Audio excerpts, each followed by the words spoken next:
Page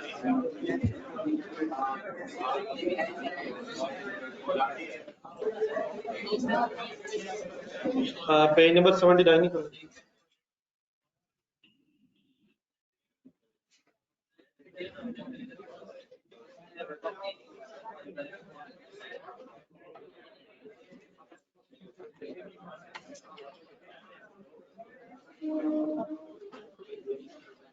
सी scenario complete हो गया था तो कल से रिलेटेड कंफ्यूजन।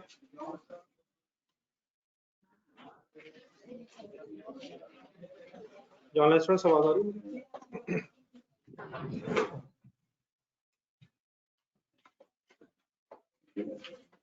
ऑनलाइन स्टूडेंट्स मेरी आवाज ठीक आ रही है?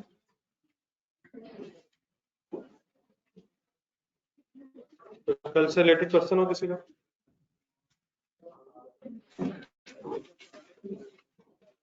ये लास्ट सिनेरियो जरा सामने रखेंगे, इसके इंटरेस्ट की वर्किंग जरा एक नजर देखो। इसमें मंथ सही काउंट हो गए हैं? 3 months 3 months, लास्ट में 2 months क्यों बने? ये कौन से 2 महीने? जुलाई क्यों नहीं लिया? इंटरेस्ट बड़ा इसमें 3 months का ही आना, लेकिन हमारे अकाउंटिंग ईयर में 2 महीने बस गुजर रहे, तो नेक्स्ट मंथ है वो नेक्स्ट अकाउंटिंग ईयर में आएगा। जुलाई के महीने का इंटरेस्ट नेक्स्ट अकाउंटिंग ईयर में रिकॉर्ड होगा। तो इंटरेस्ट है टाइम बेसिस पे रिकॉर्ड हो रहा है, तो लास्ट वर्किंग करते हैं फिर 2 months मई जून के बस हमारे अकाउंटिंग ईयर में आ रहे हैं।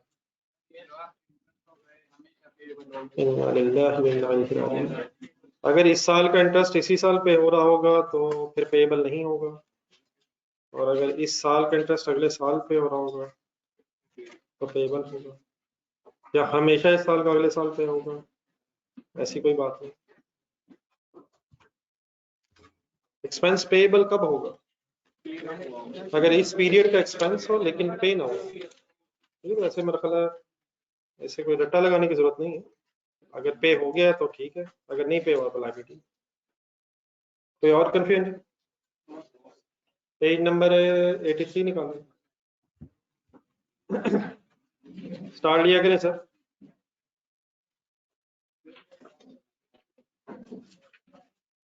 चले सर, जो मैंने कल कुछ बातें आपके सामने की थी, इसका मकसद ये था कि हम अपना एक नया टॉपिक स्टार्ट कर सकें bye the name of borrowing cost.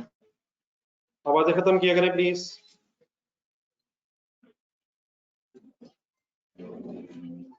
ये जब हम टॉपिक स्टार्ट करने लगे, इसका स्टैंडर्ड का नंबर एक लिखा हुआ IS 23 और स्टैंडर्ड का नाम है बोरिंग कॉस्ट। इस टॉपिक में हमने डिस्कस करना है कि बोरिंग कॉस्ट क्या होती है और फिर बोरिंग कॉस्ट का ट्रीटमेंट क्या होता है। तो 5-7 मिनट बहुत गौर से मेरी बातें इनिशियली सुना, पेन हाथ में पकड़ना, कुछ डेफिनेशंस डिस्कस करनी है, कुछ एक्स्ट्रा बातें अगर आपने लिखनी है तो काइंडली साथ साथ लिखते रहिएगा। सबसे पहले तो before we start to discuss the definitions, borrowing एक वर्ड है, कॉस्ट है। बोरिंग्स कहते हैं उधार को, बोरिंग्स को लोन भी कहते हैं, लोन भी बोरिंग ही नहीं है। तो बोरिंग मींस लोन है, और बोरिंग कॉस्ट मींस, क्या बोरिंग की वजह से कोई कॉस्ट भी इंकर होती है? बोरिंग की वजह से जो कॉस्ट इंकर होती है उसे इंटरेस्ट कहते हैं। आसान से लफ्जों में बोरिंग कॉस्ट मींस इंटरेस्ट की बात होगी। लेकिन थोड़ा सा अगर मैं और एक्सप्लेन करूं, तो जब भी आप कोई फंड्स बोरो करते हैं, किसी से अगर पैसे उधार पे लेते हैं, उन उधार के पैसों की वजह से जो खर्चा होगा, उधार पे जो पैसे लिए हैं उन पैसों की वजह से जो आपके खर्चे होंगे, उन खर्चों को कहते हैं बोरिंग कॉस्ट। तो प्राइमरीली कौन सा खर्चा होता है? इंटरेस्ट। लेकिन एक चीज और भी है, फर्स्ट लाइन पढ़े में सारा, boring cost means interest and other related costs that an entity incurs in connection with borrowing of funds. Funds borrow करने की वजह से जो इंटरेस्ट और उससे रिलेटेड कॉस्ट हमें इंकर करनी पड़ती हैं, उसे बोरिंग कॉस्ट कहते हैं। इंटरेस्ट का तो हमें आइडिया है, अदर रिलेटेड कॉस्ट को समझने के लिए जरा नेक्स्ट लाइन में other related cost include bank charges deducted by bank at the time of disbursement of loan. Disbursement का मतलब गिविंग ऑफ लोन।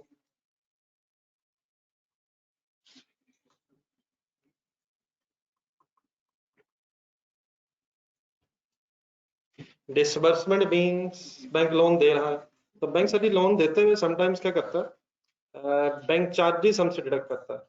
अगर हमने पैसे उधार पे लेने हैं तो इंटरेस्ट तो बैंक ने टाइम बेसिस पे लेना ही होता है, लेकिन in addition to that sometimes bank अपने सर्विस चार्जेस के नाम से, जिसे बैंक चार्जेस बोलते हैं, शुरू में ही कुछ पैसे हमसे ले लेता है। जब भी आप इससे फंड्स बोरो करेंगे तो फिर फंड्स की बोरिंग की वजह से जो खर्चे हैं वो हमने डिसाइड नहीं करना है।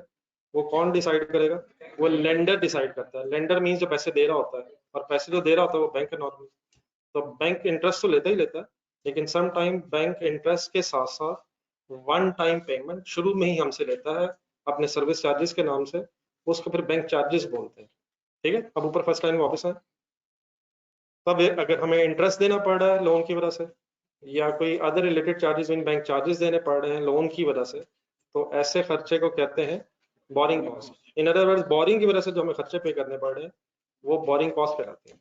ये बोरिंग कॉस्ट हमारे लिए एक्सपेंस है, इनकम है? किसकी इनकम है? इनकी इनकम है। तो इंटरेस्ट तो होता ही होता है, लेकिन कभी कभी बैंक क्या करता है, जिस वक्त पैसे दे रहा होता है उस वक्त अपने को डॉक्यूमेंटेशन के नाम से, कि हमने आपके साथ कमिटमेंट की है, डॉक्यूमेंटेशन की है, तो वो डॉक्यूमेंटेशन के नाम से कुछ अपने बैंक चार्जेस हमसे ले लेता है। उन बैंक चार्जेस को भी फिर बोरिंग कॉस्ट क्यों कहते हैं?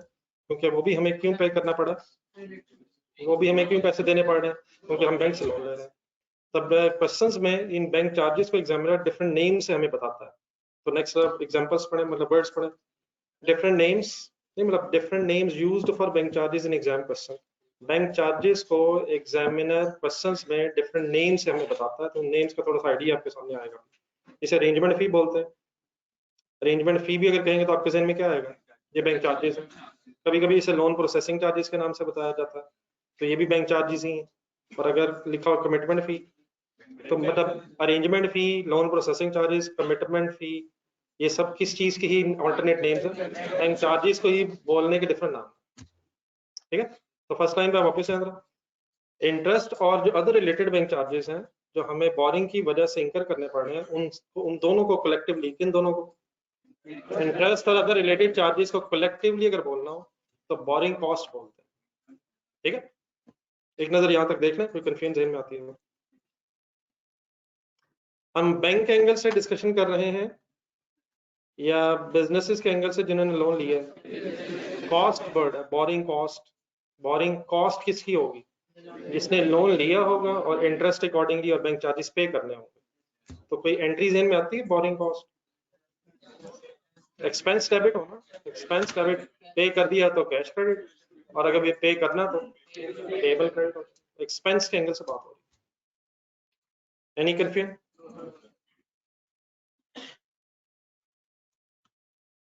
जर्नलिस्ट क्लियर है?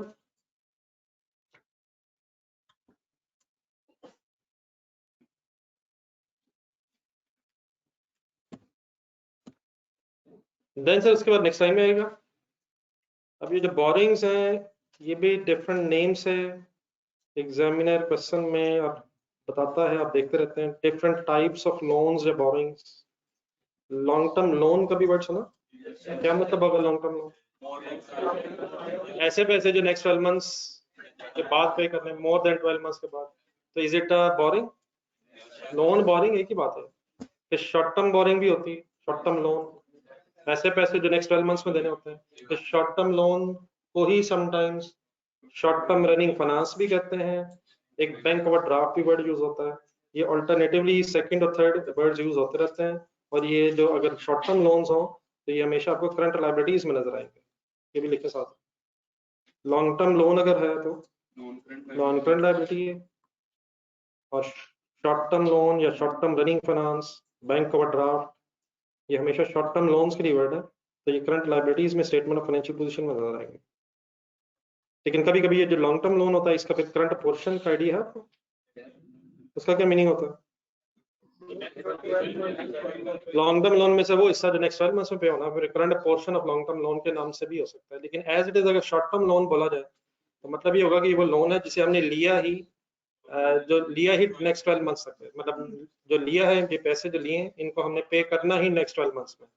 लेकिन अगर सपोज 5 साल का कोई लोन है तो वो लॉन्ग टर्म लोन कहलाएगा, लेकिन उसमें से उस लोन के कुछ पैसे अगर नेक्स्ट 12 मंथ्स में वापस करना है तो जो नेक्स्ट 12 मंथ्स में पैसे देने होंगे वो फिर करंट नहीं, वो शॉर्ट टर्म नहीं उसके लिए वर्ड होगा, उसे करंट लाइबिलिटीज में लिखेंगे लेकिन bye the name of current portion of long term.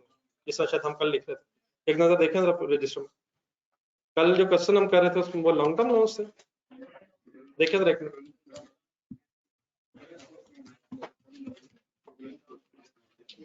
तीनों मेरे ख्याल लॉन्ग टर्म लोन ही थे, लेकिन वो जो थर्ड था वो फिर कुछ इस तरह से बन गया था शायद उसने नेक्स्ट 12 मंथ्स में सारा सेटल हो जाना, तो शायद 12 मंथ से ज्यादा के लोन ही थे। लेकिन जो थर्ड सिनेरियो में वो अब रीपेमेंट उसकी क्योंकि नेक्स्ट 12 मंथ्स में ही रह गई थी इसलिए सारा फिर करंट पोर्शन बन गया। तो इन अदर वर्ड्स यहाँ तक जितनी बात हुई है we are trying to discuss borrowings means loans can either be long term और शॉर्ट टर्म, और लोन्स पे जो खर्चा हमारा होना है by the name of interest या बैंक चार्जेस उसको हम बोरिंग कॉस्ट कह रहे हैं। तो बोरिंग मींस लोन उधार और boring cost means interest and other cost incurred in connection with the borrowing of the funds. अब फर्स्ट लाइन जरा करने के बाद दोबारा देख लें, अगर यहाँ से ऑनवर्ड सिर्फ इंटरेस्ट नहीं, इंटरेस्ट और other related charges means bank charges मिला के जो फिगर है वो फिर बोरिंग कॉस्ट कहलाती है।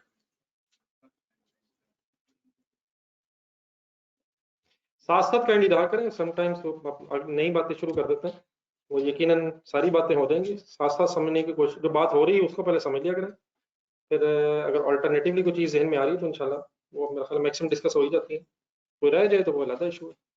समटाइम्स हमारा फोकस जिन चीज़ों पे इस वक्त होना चाहिए वो रह जाता है, अगर वो हो जाए तो। चलो आगे, कुछ एंट्रीज रिवाइज करनी है सर, नेक्स्ट लिखा हुआ है सम इंपॉर्टेंट एंट्रीज, कुछ पिछली बातें रिवाइज करने हैं उसको फिर मिक्स करते हैं नई बात से। अगर शेयर इशू हो जाए और कैश आ जाए ये ठीक है, आपने एंट्री सही बोली, share cash debit share capital credit, लेकिन बस ये याद रखें कि this cash can be more than और less than the nominal value, therefore इसमें प्रीमियम और डिस्काउंट आ सकता है एक बैलेंसिंग फिगर के बाद। शेयर कैपिटल ने इंशाल्लाह हमेशा कैसे क्रेडिट होना, नॉमिनल वैल्यू से, और डिफरेंस कैन आइदर भी अगर कैश ज्यादा आया तो प्रीमियम है, कम आया तो डिस्काउंट। देन इसके नीचे एक सेंटेंस पढ़ा, शेयर कैपिटल एक स्टार सा बना हुआ, share capital is presented in equity, नहीं एक मिनट यहाँ तक ठीक है, अगर शेयर कैपिटल वर्ड बोला जाए तो आपके जहन में इक्विटी का पोर्शन आना चाहिए, share capital premium retain earning etcetera वगैरह वगैरह। अगला सेंटेंस इंपॉर्टेंट है, ये बोरोइंग नहीं है, क्या शेयर होल्डर्स से जो पैसे हमने लिए हैं वो कंपनी की कोई ऑब्लिगेशन है कि during the life of the business से वापस करना है? Company has no obligation. हाँ एक सिचुएशन हमने ये पढ़ी थी कि अगर अब कंपनी अपनी मर्जी से अपनी डिस्क्रिशन से चाहे तो वापस कर सकती है, तो ये कोई कंपनी की ऑब्लिगेशन नहीं है, इसलिए कभी भी हमने इसे लाइबिलिटीज में नहीं लिखा।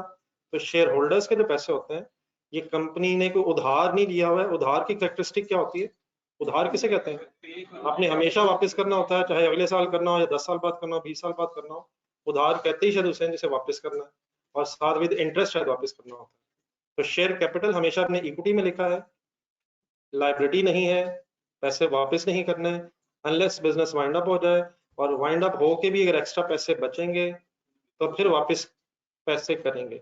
इवन देन अगर फॉर एग्जांपल एक्स्ट्रा पैसे ना बचे, वाइंडिंग अप में लाए, बात हुई है कभी, एसेट्स बेचे जाते हैं, एसेट्स बेच के पैसे जो इकट्ठे होते हैं पहले सारी लाइबिलिटीज पे ऑफ होंगी, अगर पैसे बचेंगे तो शेयर होल्डर्स को दे देंगे, और अगर पैसे ना बचे तो company has no obligation to return the cash to the share holder. तो amount receive from share holders in the form of share capital is not a borrowing, it is considered as bracket में एक sentence लिखे छोटा, it is considered as owned funds of the business, it is considered as owned अपने।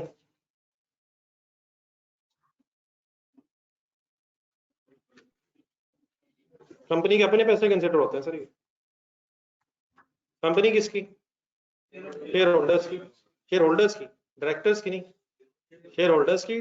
Directors कौन होते हैं, वो भी शेयर होल्डर्स ने अपॉइंट किए होते हैं, अपने ब्याह पे अपॉइंट किए होते हैं, जो शेयर होल्डर्स के ब्याह पे कंपनी को मैनेज करते हैं। ठीक है, तो शेयर होल्डर्स की कंपनी और शेयर होल्डर्स के बिजनेस में पैसे, अपने ही कंपनी में उनके पैसे। बोरोइंग किसे कहते हैं? जो किसी थर्ड पार्टी से पैसे लिए और वापस करने, ठीक है, लोन, कॉमन वर्ड। तो share capital is not a boring, it is part of equity. और आप इसे इस तरह भी कह सकते हैं अपने पैसे। अगर आप उधार ले लें किससे, वो भी अपने ही पैसे हैं। ठीक है, वक्ती तौर पर तो कैश अपना ही है, लेकिन that cash is to be return, वो एक ऑब्लिगेशन बन जाता है। पैसे पकड़ने से हमारी को ऑब्लिगेशन बन जाएगी कि हमने depending on the agreement next 12 months में देना है या आफ्टर 12 मंथ्स देना है। आई होप कि मैं बोलता ही जा रहा हूँ, मेरी बात समझ आ रही है ना सबको? देन आ जाए डिविडेंड की एंट्रीज रिवाइज करवा दें यार। अच्छा, अगर मैं डिविडेंड बोलूँ वर्ड, तो बाय डिफॉल्ट में कैश डिविडेंड की बात कर रहा हूँ, लेकिन इन बोनस शेयर्स भी होते हैं, वो भी आपको पता है। लेकिन अगर मैं डिविडेंड वर्ड यूज करूँ तो by default I am talking about cash dividend. और कैश डिविडेंड की एंट्रीज आपको दो हिस्से में याद आनी चाहिए, डिक्लेयर्ड की और पेड की। आ जाए नाम से पढ़ते हैं। Dividend to share holders, it is distribution of profit to share holders. ठीक है, प्रॉफिट हुआ, डिस्ट्रीब्यूट हो गया शेयर होल्डर्स को। जब डिविडेंड डिक्लेयर होगा, एंट्रीज पढ़ते रहे। Dividend debit, payable credit. Dividend के डेबिट के साथ एक स्टार लगा हुआ है, स्टार ढूंढना नीचे। Dividend is not an expense, profit loss में फिगर नहीं जाती या जाती है? ये कहाँ डिविडेंड की अमाउंट जाती है? Deducted from retained earnings. बचपन अगर याद आ जाए तो जिस तरह ड्राइंग्स हैं, सवाए फर्क क्या है? ड्राइंग्स कैपिटल में से लेस होती थी और रिटेन्ड डिविडेंड जो है ये रिटेन्ड अर्निंग्स में से लेस होता है। ठीक है, वो जो हमने कैपिटल एक वर्ड पढ़ा हुआ था पहले, उसको हमने शेयर कैपिटल रिटेन्ड अर्निंग्स में सेग्रीगेट कर दिया है। तो it is part of equity, और statement of changes in equity में रिटेन्ड अर्निंग्स के कॉलम में डिविडेंड लेस किया जाता है। Is it an expense of the business? अगर ये एक्सपेंस होता तो प्रॉफिट एंड लॉस स्टेटमेंट ध्यान में लाया, हम प्रॉफिट एंड लॉस स्टेटमेंट में लिखते हैं प्रॉफिट कमा लिया, अब इसे डिस्ट्रीब्यूट करना है, तो distribution of dividend, distribution of profit is called as dividend, which is to be deducted from retained earnings while preparing the statement of changes in equity. आ जाती है, बताइए आप। देन अगर पेमेंट हो जाए, पेएबल डेबिट, कैश क्रेडिट। एक नजर आप रिवाइज करना जरा, एक मिनट जरा बहुत ब्रेक करना है। आप लोग यहाँ तक पढ़ना, फिर मैं जो बात करना चाहता हूँ यहाँ वो मैं फाइनल करता हूँ। ऊपर से स्टार्ट करें, फर्स्ट लाइन से पढ़।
जी फारूक साहब, ये short term running finance, short term loan ही का एक और नाम बैंक ओवरड्राफ्ट। बैंक ओवरड्राफ्ट का मतलब होता है बैंक से एक्स्ट्रा पैसे लेने, ओवर, बैंक से एक्स्ट्रा पैसे ले लिए। ये भी शॉर्ट टर्म लोन के लिए ही वर्ड इस्तेमाल होता है। ये पैसे जो बैंक ओवरड्राफ्ट के नाम से भी लेंगे आप, ये भी नेक्स्ट 12 मंथ्स में पेएबल होते हैं। Therefore for all practical purposes of accounting, ये बैंक ओवरड्राफ्ट भी शॉर्ट टर्म लोन ही के टाइप सॉर्ट ऑफ। ठीक है फारूक साहब जी, कोई और कंफ्यूजन नहीं आता? चलो बेटा, बात हो रही थी अगर स्टार्ट दोबारा से शुरू से किया जाए, फर्स्ट फर्स्ट लाइन से ऊपर हम बात कर रहे थे बोरिंग कॉस्ट की। बोरिंग कॉस्ट की इस डिस्कशन में दरमियान में फिर मैंने शेयर्स की बातें शुरू कर दी। इसका मकसद ये था कि क्या शेयर कैपिटल भी बोरिंग है? शेयर कैपिटल बोरिंग नहीं है। देयरफॉर अब शेयर कैपिटल की वजह से हम शेयर होल्डर्स को डिविडेंड देते हैं। हमने शेयर होल्डर्स से क्या लिया हुआ है? पैसे, शेयर्स के अगेंस्ट पैसे लिए हैं। तो उसकी वजह से जब फिर प्रॉफिट होते हैं तो हम शेयर होल्डर्स को प्रॉफिट में से डिविडेंड देते हैं। तो क्योंकि शेयर कैपिटल बोरिंग नहीं है, इसलिए जो उसके अगेंस्ट डिविडेंड दिया जा रहा है वो भी बोरिंग कॉस्ट नहीं है। इट मींस पहले एक चीज को बोरिंग होना चाहिए और फिर उस बोरिंग के रिजल्ट में जो हम कॉस्ट इंकर कर रहे हैं वो बोरिंग कॉस्ट हो। क्या लोन एक बोरिंग है? क्या लोन बोरिंग है सर? देयरफॉर इस लोन की वजह से जो कॉस्ट इंकर होगी वो बोरिंग कॉस्ट है। क्या शॉर्ट टर्म लोन कोई बोरिंग है? लॉन्ग टर्म लोन कोई बोरिंग है? देयरफॉर उस पे जो कॉस्ट आ रही है वो इंटरेस्ट है बैंक चार्जेस के नाम से, वो बोरिंग कॉस्ट है। तो क्योंकि शेयर कैपिटल बोरिंग नहीं है, इसलिए उस पर अगर कोई हम डिविडेंड दे रहे हैं तो वो डिविडेंड भी बोरिंग कॉस्ट नहीं है। इट मींस अगर हम बोरिंग कॉस्ट का कोई क्वेश्चन कर रहे हो, बीच में शेयर कैपिटल आ जाए तो वो बोरिंग्स में कंसिडर नहीं होगा। अगर हम बोरिंग कॉस्ट का कोई क्वेश्चन कर रहे हैं, बीच में डिविडेंड आ जाए ऑर्डिनरी शेयर होल्डर्स को, तो वो भी डिविडेंड, बोरिंग डिविडेंड जो है शेयर होल्डर्स को जो हम दे रहे होंगे वो बोरिंग कॉस्ट में नहीं है। एक सेंटेंस अंडरलाइन करें फाइनली, एक एरो सा बनाओगे इनमें, as the share capital is not a borrowing, therefore the dividend to shareholders is not a borrowing cost। पहले एक चीज को क्या होना चाहिए, और फिर अगर वो बोरिंग है तो उसका खर्चा कहलाएगा बोरिंग कॉस्ट। शेयर कैपिटल क्योंकि क्या नहीं है, देयरफॉर डिविडेंड क्या नहीं है।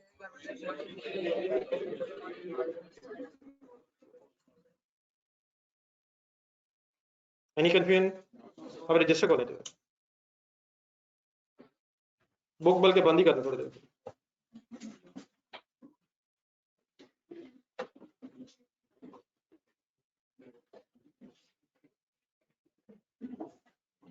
हेडिंग लिख लीजिए, ट्रीटमेंट ऑफ बोरिंग कॉस्ट।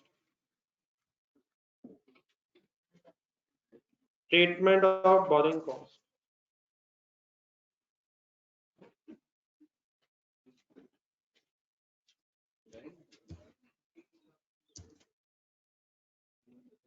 अब डेफिनेटली बेटा बोरिंग कॉस्ट में इंटरेस्ट भी है और बैंक चार्जेस भी हैं, लेकिन कम से कम जब भी बोरिंग कॉस्ट वर्ड आए तो आपके जहन में इंटरेस्ट जरूर आना चाहिए।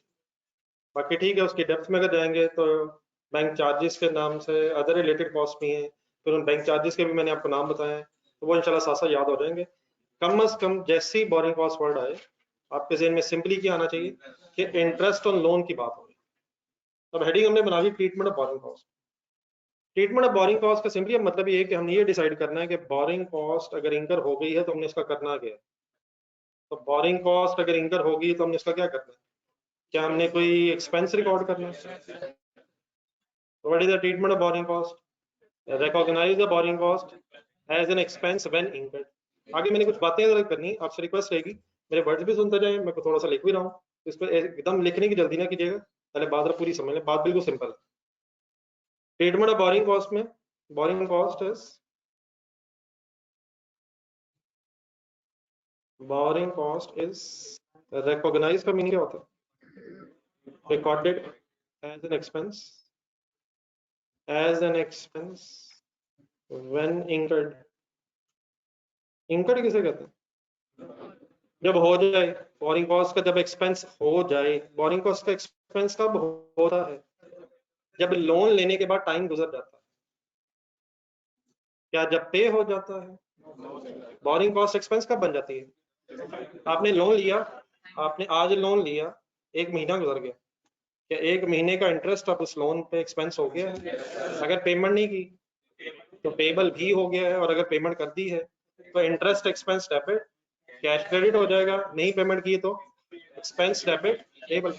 इट मींस यहां तक मैंने लिखा है borrowing cost is recognised as expense when incurred, यहां तक एंट्री बनेगी expense debit, interest expense debit and cash payable.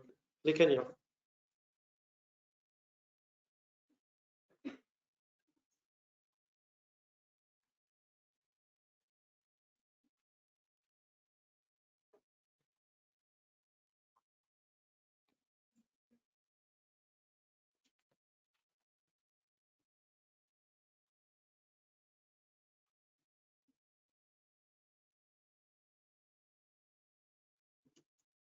Borrowing cost is recognized an expense when incurred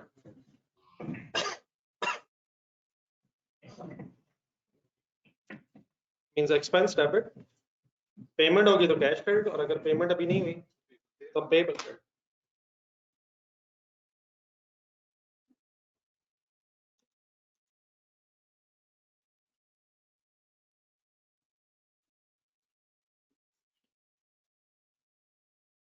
शायद कल हम कुछ इसी तरह की बातें कर रहे थे, सर क्या बातें हो रही थी कल? एक्सपेंस कैलकुलेट हो रहा था, फिर एंड में ये डिसाइड हो रहा था क्योंकि पे तो नहीं करना रह गया, जब पे करना रह गया तो वो पेबल था, जब पे हो गया था वो फिर कैश क्रेडिट होने से हमारी लायबिलिटी खत्म हो गई। तो यहाँ तक आई होप कि जितनी मैंने अभी बातें की हैं कोई कंफ्यूजन वाली बात नहीं है। बस अब जो हमने सेंटेंस लिखा है borrowing cost is recognised as expense when incurred, इसकी एक एक्सेप्शन है, ये आपके लिए जरा नई चीज है, तो काइंडली जरा मुझे 1 मिनट पहले दीजिएगा, कुछ मैं वर्ड्स आपके सामने जरा इंट्रोड्यूस कर दूं। Borrowing cost is recognised an expense when incurred unless it relates to a qualifying asset। नए वर्ड्स आएंगे, मैं सारे एक्सप्लेन करता हूं अभी। Borrowing cost is recognised as an expense unless it relates to a qualifying asset। in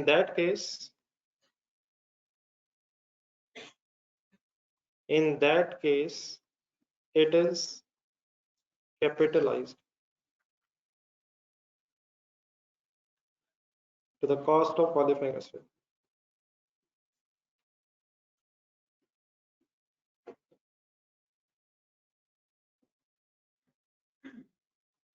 definitely मैं explain करता हूँ ये क्या कह रहा हूँ मैं, लेकिन कैपिटलाइज का मीनिंग सबको पता? कैपिटलाइज का मतलब होता है added to the cost of qualifying asset। capitalize added to the cost of qualifying asset।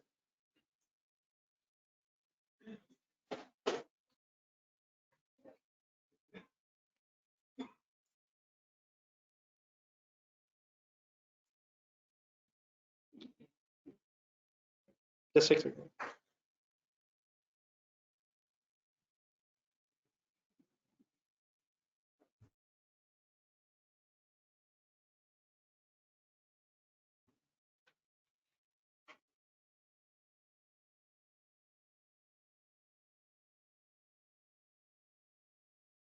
ठीक है, मैंने बताइए, मुझे महसूस हुआ कि शायद नेट का मसला है।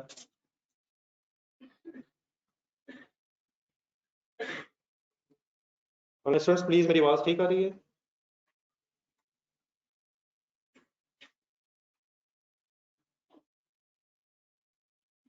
मेरी आवाज ठीक आ रही please?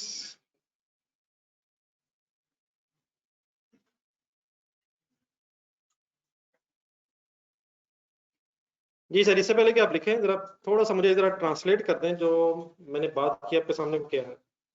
Boring cost is recognised expense का मतलब इसे प्रॉफिट एंड लॉस में ले जाएं, अनलेस एन एक्सपेंस का मतलब प्रॉफिट एंड लॉस में ले जाएं, अनलेस ये रिलेट कर रही है बोरिंग कॉस्ट किसी क्वालिफाइंग एसेट से। अब क्वालिफाइंग एसेट क्या होता है वो मैं एक्सप्लेन करता हूँ, लेकिन अगर क्वालिफाइंग एसेट से रिलेटेड है तो बोरिंग कॉस्ट एक्सपेंस रिकॉर्ड होने की बजाय कैपिटलाइज होने का मतलब एक्सपेंस डेबिट होने की बजाय क्वालिफाइंग एसेट जिससे रिलेटेड है उसमें उसकी कॉस्ट में प्लस हो जाएगी। आप जरा जहन में लाएं, मशीनरी अगर आपने नहीं खरीदी है तो एक तो उसकी परचेज प्राइस होती है, सर जी होती है सर, लेकिन अगर उसकी कोई कैरेज कॉस्ट हो तो क्या वो कैरेज कॉस्ट उस मशीनरी कॉस्ट में ऐड होती है? तो ऐड होने का मतलब वो कैपिटलाइज होती है। अगर कोई इंस्टॉलेशन कॉस्ट हो, कोई वायरिंग कॉस्ट हो, मशीनरी को वर्किंग कंडीशन में लाने तक जितने खर्चे होते हैं वो सारे खर्चे मशीनरी की कॉस्ट में ऐड होने का मतलब मशीनरी कॉस्ट में कैपिटलाइज होते हैं। तो बिल्कुल उसी तरह से अगर बोरिंग कॉस्ट किसी क्वालिफाइंग एसेट से रिलेटेड है तो देन वो फिर एक्सपेंस आउट नहीं होगी, वो फिर कैपिटलाइज का मतलब एसेट की कॉस्ट में ऐड हो जाएगी। अब ये क्यों होगी, कैसे होगी, क्यों हो रहा है, ये मैं एक्सप्लेन करता हूँ, जहां तक इकट्ठे हो जाए जरा नोट कर लें, अनलेस से आगे जरा लिख लें।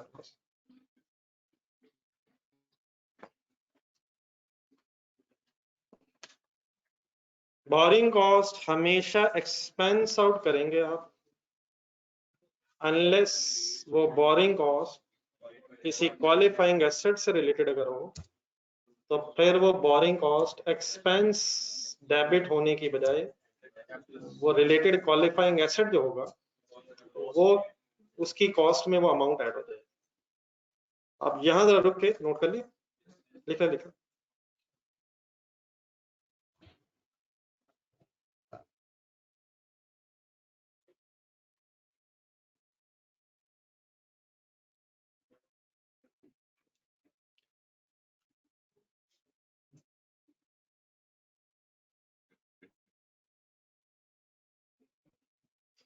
नेक्स्ट है जरा क्वालिफाइंग एसेट जरा डिफाइन करें।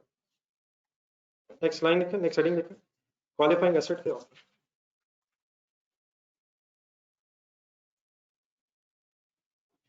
क्वालिफाइंग एसेट को डिफाइन कर लें।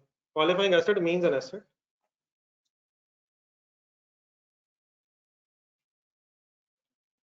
which takes substantial time period। बेटा आवाजें खत्म करें please.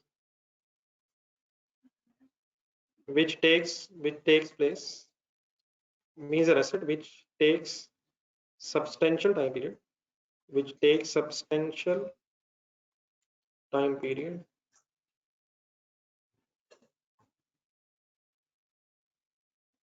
to get ready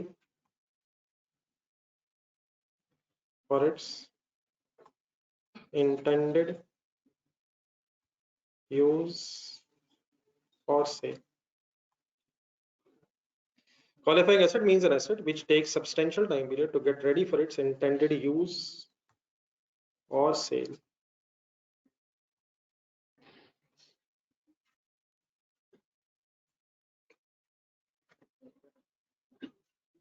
Means an asset which takes substantial time period to get ready for its intended use or sale। आप कंप्लीट करें intended use or sale।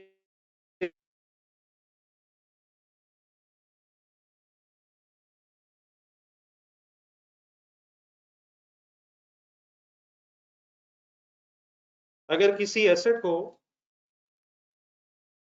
Saleable या usable condition में लाते लाते substantial time period लग जाए, अगर किसी asset को usable या सेलेबल कंडीशन में लाते लाते सब्सटेंशियल टाइम पीरियड लग जाए, तो ऐसा एसेट कहलाता है qualifying asset. Substantial time period, अब ये जो स्टैंडर्ड पढ़ रहे हैं 23, इसमें सब्सटेंशियल टाइम पीरियड को सच मंथ्स में एक्सप्लेन तो नहीं किया हुआ, लेकिन हम क्वेश्चंस करते हुए यानी सब्सटेंशियल टाइम पीरियड के ऊपर कहीं लिखें मिनिमम 5 to 6 months। सॉरी इधर ऊपर लिखे, मैं इधर नेट जरा स्लो चल रहा है, मैं भी देख सही करता हूँ। सब्सटेंशियल टाइम पीरियड एक्सप्लेन कर रहा हूँ, इसको इर्द गिर्द ढूंढ के नहीं करिए। अगर किसी एसेट को यूजेबल या सेलेबल कंडीशन में लाते लाते सब्सटेंशियल टाइम पीरियड लग जाए, तो वो क्वालिफाइंग एसेट है। सब्सटेंशियल टाइम पीरियड मींस है मिनिमम 5 to 6 months। अगर 5 to 6 months तक टाइम पीरियड लग रहा है, तो ऐसा टाइम पीरियड फिर स्टैंडर्ड के मुताबिक सब्सटेंशियल टाइम पीरियड कंसिडर होगा। मतलब अगर हम क्वेश्चन कर रहे हो और सब्सटेंशियल टाइम पीरियड हम डिसाइड कर रहे हो, तो कम से कम कितना अर्सा लग रहा होना चाहिए। अगर 2 साल लग जाए तो क्या सब्सटेंशियल टाइम पीरियड होगा? अगर 2 साल लग जाए तो सब्सटेंशियल टाइम पीरियड होगा। अगर 1 महीना लग जाए तो सब्सटेंशियल टाइम पीरियड होगा। ये बड़ा मैंने मिनिमम लिखा है, कम से कम अगर 5 to 6 month round time period है तो सब्सटेंशियल टाइम पीरियड होगा। 2 साल लग जाए, 3 साल, 4 साल, मैक्सिमम पीरियड जितना मर्जी हो, कम से कम कितना अरसा हो। अगर 5 to 6 मंथ्स किसी एसेट को सेलेबल या यूजेबल कंडीशन में लाते हुए लग रहे हैं, तो according to this standard IAS 23 हम कंसिडर करेंगे कि सब्सटेंशियल टाइम पीरियड लग रहा है। इससे कम लगे तो सब्सटेंशियल है, इससे ज्यादा हो सकता है। इससे कम है तो फिर सब्सटेंशियल नहीं है। कम से कम कितना हो और ज्यादा जितना भी हो, जितना भी टाइम पीरियड लग रहा हो, वो इशू नहीं है। ठीक है, देन एंड के वर्ड्स में आइएगा। मैंने 2 एंड में वर्ड्स लिख रहे हैं, यूज या सेल। यूज के लिए जो एसेट्स होते हैं वो भी 2 तरह के आपको पता होना चाहिए। Property plant equipments and property plant and equipment examples. ये जो एसेट्स होते हैं, क्या इन्हें हमने सेल करना होता है, इस्तेमाल करना होता है? तो यूज में एक तो IAS 16 वाला प्रॉपर्टी प्लांट इक्विपमेंट वाले एसेट्स हैं, और नंबर 2 आइडिया जरूर होना चाहिए, बस डिटेल हमारे सिलेबस में नहीं है।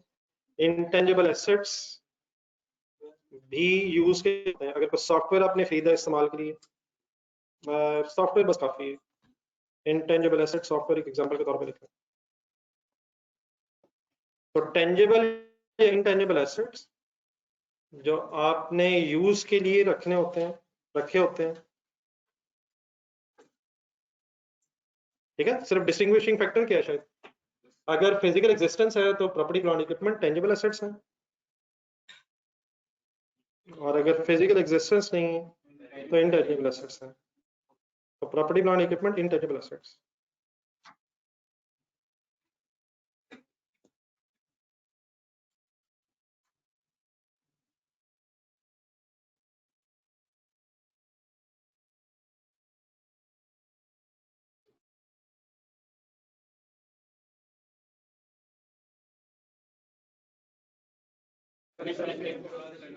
जिनके फिजिकल एग्जिस्टेंस है, तो फिजिकली नजर आ रहा है। Land tangible asset, building, machinery, property, vehicles, computer equipments, लेकिन कंप्यूटर का जो सॉफ्टवेयर है वो इंटेंजिबल एसेट। तो यूज के लिए कौन से दो तरह के एसेट्स होते हैं, टेंजिबल भी और इंटेंजिबल। एंड में वर्ड और सेल। सेल के लिए जो एसेट हमने रखे होते हैं वो स्टॉक होता है, वो इन्वेंट्री होती है। अगर मशीनें बेचना आपका बिजनेस है, अगर मशीनें आप खरीद रहे हैं ताकि बेच सकें, तो वो प्रॉपर्टी प्लांट इक्विपमेंट है या इन्वेंट्री है, तो उसे IS2 अप्लाई होगा। IS2 inventory. अगर व्हीकल्स खरीद के बेचने का बिजनेस आपका है, तो व्हीकल्स प्रॉपर्टी प्लांट इक्विपमेंट नहीं है, वो इन्वेंट्री है। अगर व्हीकल खरीदी है ताकि इस्तेमाल कर सकें, मशीन खरीदी है ताकि इस्तेमाल कर सकें, इक्विपमेंट्स खरीदे हैं ताकि इस्तेमाल कर सकें, ये तो प्रॉपर्टी प्लांट इक्विपमेंट में चले जाएंगे, tangible I16 accordingly depreciation charge करेंगे। लेकिन अगर यही चीजें आपने इसलिए खरीदी ताकि आप उन्हें बेच सकें, तो फिर आप प्रॉपर्टी प्लांट इक्विपमेंट वाला स्टैंडर्ड अप्लाई नहीं करेंगे, यू विल अप्लाई IS2, और IS2 के मुताबिक फिर अकॉर्डिंगली ट्रीटमेंट करेंगे। मेरी सारी बात का क्रक्स ये है, अब जरा रुक जाए, अगर लिख लिया, कहना मैं ये चाह रहा हूँ कि कोई भी प्रॉपर्टी प्लांट इक्विपमेंट के आइटम, इंटेंजिबल एसेट के आइटम या इन्वेंट्री के आइटम एक क्वालिफाइंग एसेट हो सकती है अगर उसे यूजेबल या सेलेबल कंडीशन तक लाते लाते सब्सटेंशियल टाइम पीरियड लग जाए। सब्सटेंशियल टाइम पीरियड कम से कम मींस कोई भी आइटम जिसे आपने यूज करना है या उसे अगर आपने सेल करना है, उसे यूजेबल सेलेबल कंडीशन तक लाते लाते अगर सब्सटेंशियल टाइम पीरियड इन्वॉल्व है, तो वो यूजेबल या सेलेबल आइटम क्वालिफाइंग एसेट हो जाएगी। अब अगर उस क्वालिफाइंग एसेट को बनाने के लिए ताकि आप इस्तेमाल कर सकें या बनाने के लिए ताकि आप बेच सकें, आपको कोई लोन लेना पड़ा है, फॉर एग्जांपल आपको बिल्डिंग बना रहे हैं ताकि उसे यूज कर सकें, क्या ये बिल्डिंग प्रॉपर्टी प्लांट इक्विपमेंट है? लेकिन वो जो बिल्डिंग बनानी थी, सपोज से 100 मिलियन कॉस्ट आनी है, आपके पास अपने पैसे नहीं थे, आपको वो पैसे बैंक से लोन लेके अरेंज करने पड़े। अब बैंक से अगर लोन लेंगे तो इंटरेस्ट इंकर होगा सर। क्या ये बिल्डिंग क्वालिफाइंग एसेट है? हमें कैसे पता? अगर इस बिल्डिंग को बनाने में सब्सटेंशियल टाइम पीरियड लग रहा है तो ये बिल्डिंग क्वालिफाइंग एसेट है। इस बिल्डिंग को बनाने के लिए अगर लोन लिया है, नहीं एक मिनट, तो ये बोरिंग है। इस लोन पे जो इंटरेस्ट पे करेंगे वो बोरिंग कॉस्ट है। अब ये बोरिंग कॉस्ट क्या इस बिल्डिंग से रिलेटेड है? तो ये बोरिंग कॉस्ट अब एक्सपेंस आउट नहीं होगी, ये कैपिटलाइज है। तो पूरी बात बेटा ये है कि बोरिंग कॉस्ट हमेशा एक्सपेंस रिकॉर्ड होगी अनलेस इट रिलेट्स हुआ क्वालिफाइंग एसेट। क्वालिफाइंग एसेट क्या होता है? जिसे सेलेबल या यूजेबल कंडीशन में लाते हुए सब्सटेंशियल टाइम पीरियड लग जाए, और अगर सब्सटेंशियल टाइम पीरियड लग रहा है तो क्वालिफाइंग एसेट है। उस क्वालिफाइंग एसेट के लिए अगर हमने कोई लोन लिया था और उस लोन पे इंटरेस्ट पे इंकर हो रहा है, तो वो जो इंटरेस्ट इंकर हो रहा है वो फिर एक्सपेंस आउट नहीं होगा, उसी तरह कैपिटलाइज होगा जिस तरह अदर आइटम्स जो एसेट को वर्किंग कंडीशन में लाने के लिए इंकर होती हैं वो कैपिटलाइज होती हैं। मींस फॉर एग्जांपल अगर आपने बैंक से लोन ले लिया और लोन लेके अब आप उससे अपना एसेट कंस्ट्रक्ट कर रहे हैं, तो क्या वो जो इंटरेस्ट इंकर हो रहा है वो भी इसलिए इंकर हो रहा है ताकि एसेट बन सके? अगर फॉर एग्जांपल आपने एक एसेट बनाना है, बिल्डिंग बना रहे हैं, आपके पास फंड्स नहीं है, आपको लोन लेना पड़ा है, तो लोन लेने की वजह से आप जो इंटरेस्ट आपको इनकर करना पड़ रहा है वो किस वजह से इनकर करना पड़ रहा है, क्योंकि आप एसेट बना रहे हैं। अब फॉर एग्जांपल आप एसेट बना रहे हैं, आपके पास अपने पैसे अवेलेबल है, आपके पास अपने पैसे अवेलेबल है, आप लोन नहीं लेंगे, अकॉर्डिंगली खर्चा जो करेंगे उसमें बोरिंग कॉस्ट नहीं होगी। लेकिन अगर आपको कोई एसेट बनाना पड़ रहा है, आपके पास अपने फंड्स नहीं है, आपको लोन लेना पड़ा है, तो उस लोन पे जो इंटरेस्ट है वो क्यों इनकर करना पड़ रहा है, क्योंकि हम एसेट बना रहे हैं। तो वो जो इंटरेस्ट है अब वो एक्सपेंस आउट नहीं होगा, वो फिर कैपिटलाइज होगा। क्या डेबिट नहीं होगा, एक्सपेंस डेबिट नहीं होगा, एक्सपेंस की जगह वो बिल्डिंग डेबिट होगी, वो मशीनरी डेबिट होगी जो क्वालिफाइंग एसेट है। तो the crux of the story is कि बोरिंग कॉस्ट हमेशा एक्सपेंस आउट होना है by default, unless it relates to a qualifying asset. In that case फिर बोरिंग कॉस्ट कैपिटलाइज हो जाएगी। क्या हर एसेट क्वालिफाइंग एसेट है? कौन सा एसेट क्वालिफाइंग एसेट है? It takes substantial time period to get ready for its intended use or sale. अब एक नजर जो अपने हाथ से भी अपने लिखा है, एक नजर यहाँ तक पढ़ लें, बस एक छोटी सी बात और सुनने फिर बात ब्रेक करते हैं। पहले जरा पढ़ें जो अपने खुद से लिखा है।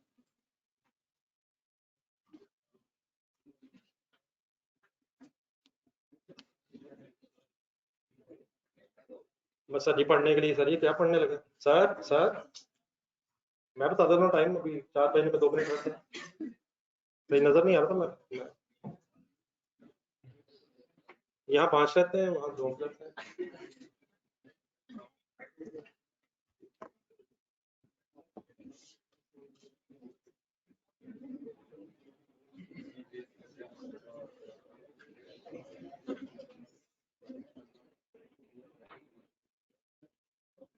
Young students, please आता है।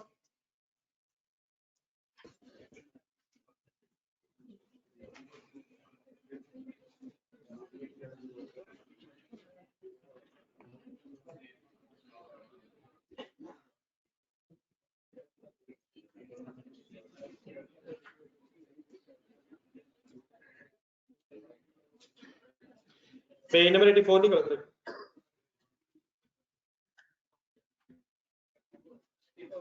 पेज 84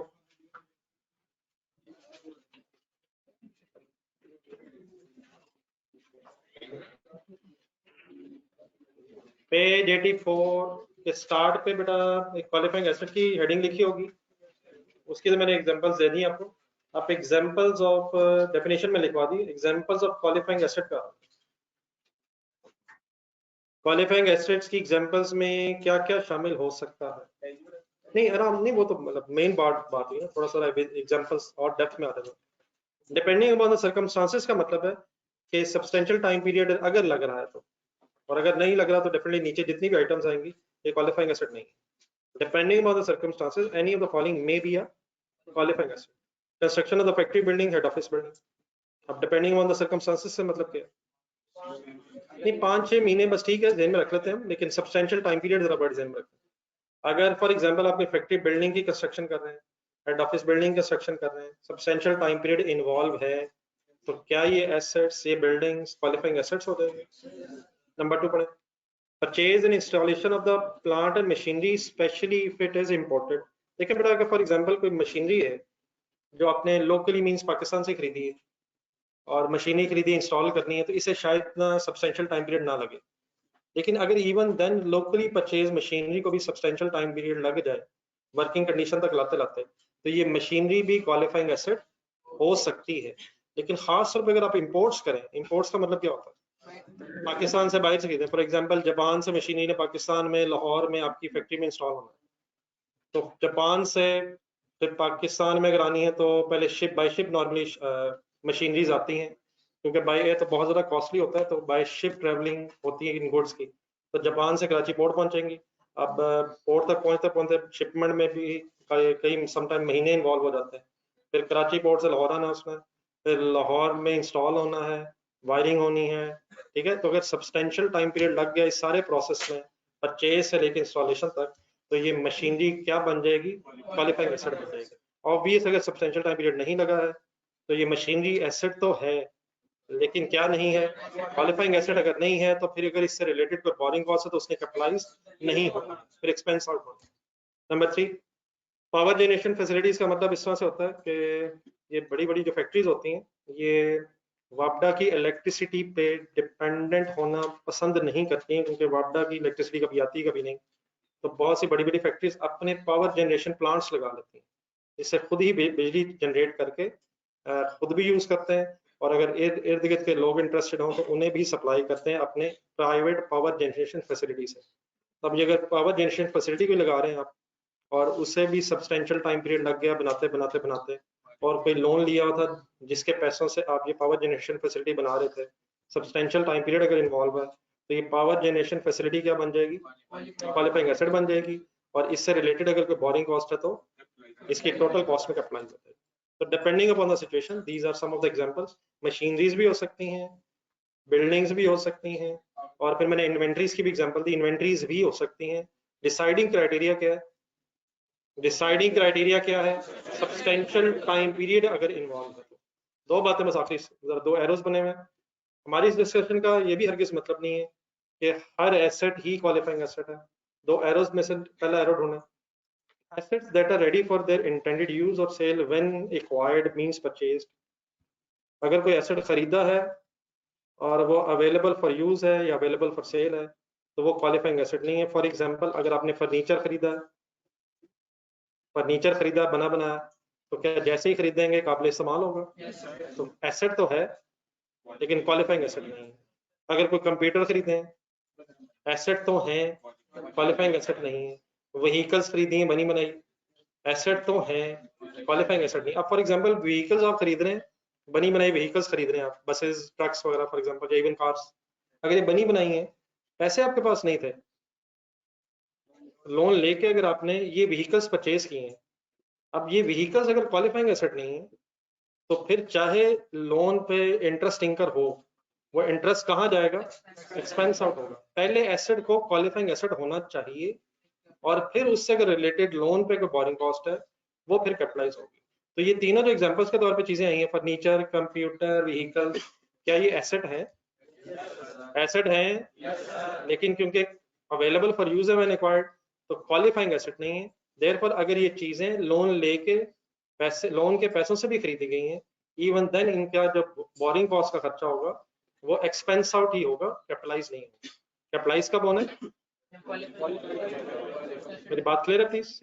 सिमिलरली इन्वेंट्रीज, मैंने कहा क्वालिफाइंग एसेट हो सकती हैं, लेकिन लाइन पढ़े जरा, inventories that are manufactured over short period of time, अगर थोड़े अरसे में बनती जा रही, बिकती जा रही हैं, सब्सटेंशियल टाइम पीरियड इन्वॉल्व नहीं है, तो फिर वो भी क्वालिफाइंग एसेट नहीं होंगी। क्या हर इन्वेंट्रीज है क्वालिफाइंग एसेट? लेकिन फॉर एग्जांपल अब ये जो फॉर एग्जांपल एयरक्राफ्ट मैन्युफैक्चरर्स है, एयरक्राफ्ट मैन्युफैक्चर बोइंग, या इवन ये जो वॉर प्लेन्स होते हैं, तो ये इन प्लेन्स को अगर अब जो बेच रहा है, जो जहाज या एयरप्लेन्स बना के बेच रहा है, उसके लिए क्या चीज है? उसके लिए इन्वेंट्रीज की तरह।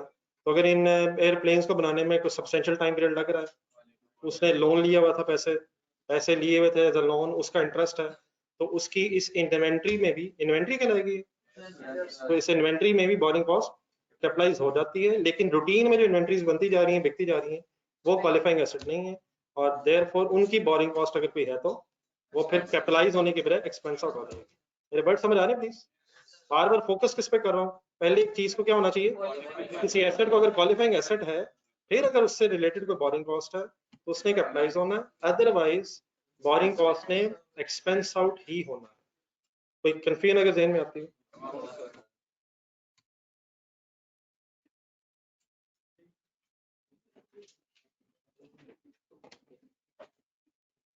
चलिए यहाँ तक ब्रेक कर लें, इंशाल्लाह मिलते हैं 4:25।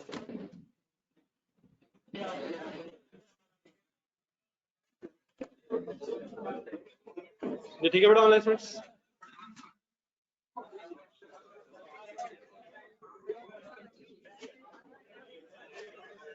4:25 टाइम पे वापस आए।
ये ऑनलाइन स्टूडेंट्स आ गए वापस?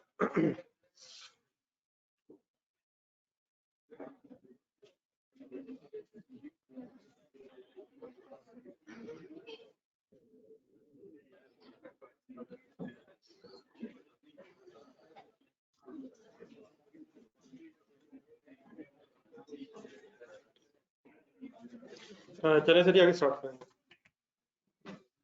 जहां तक बातें हुई अब कंफ्यूजन तो नहीं है ये online students?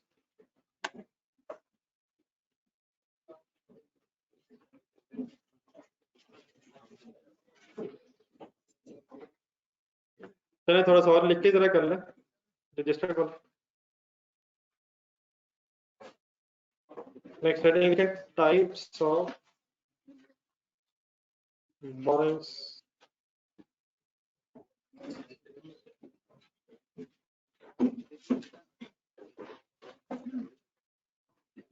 Types of borrowings with respect to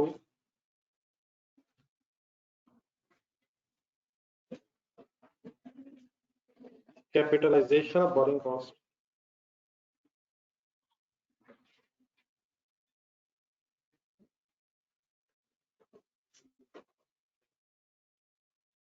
Types of borrowings with respect to capitalization of borrowing cost.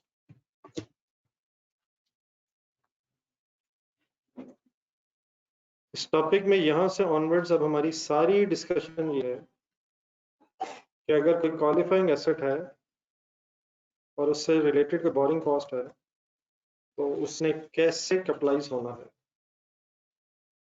Obviously अगर कैपिटलाइज नहीं होना है तो फिर अमाउंट ऑफ बोरिंग कॉस्ट ने कहाँ जाना है तो वो पता है हमें प्रॉफिट एंड लॉस में, लेकिन अगर उसने कैपिटलाइज होना है तो कैसे होना है ये हमारी ऑनवर्ड्स ऑफ डिस्कशन है।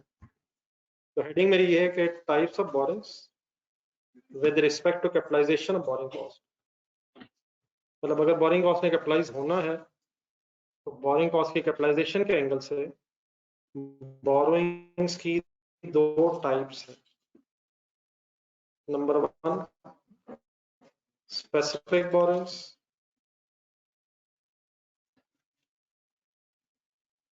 capitalization of borrowing cost angle, so there are two types. Number 1 specific borrowing and number 2 general borrowing.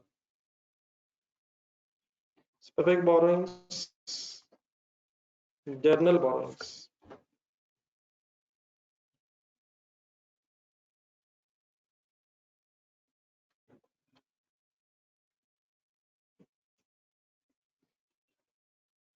किस एंगल से? जो दो टाइप्स है। फुली इन्वॉल्व है सभी, फुली इन्वॉल्व है। बोरिंग कॉस्ट की अगर कैपिटलाइजेशन होनी है तो कोई भी long term short term loan specific boring भी हो सकता है, जनरल भी हो सकता है। स्पेसिफिक बोरिंग से स्टार्ट करते हैं तो पहले सब हेडिंग लिखें specific boring.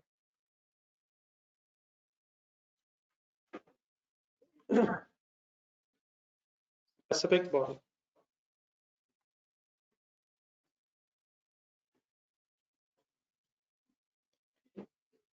if the sole purpose of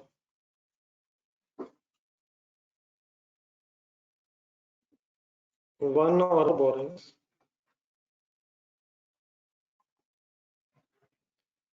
if the sole purpose of one or more borrowings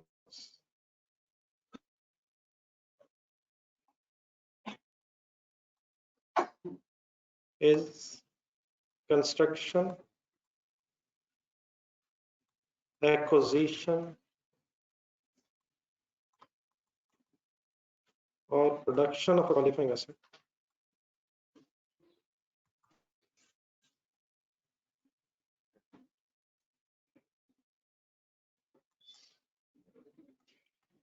if the sole purpose of one or more borrowings is construction, acquisition or production of a qualifying asset, then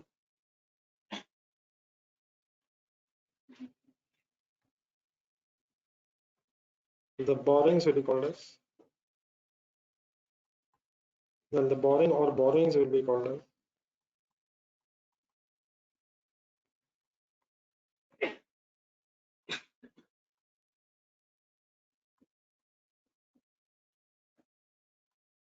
specific borrowing.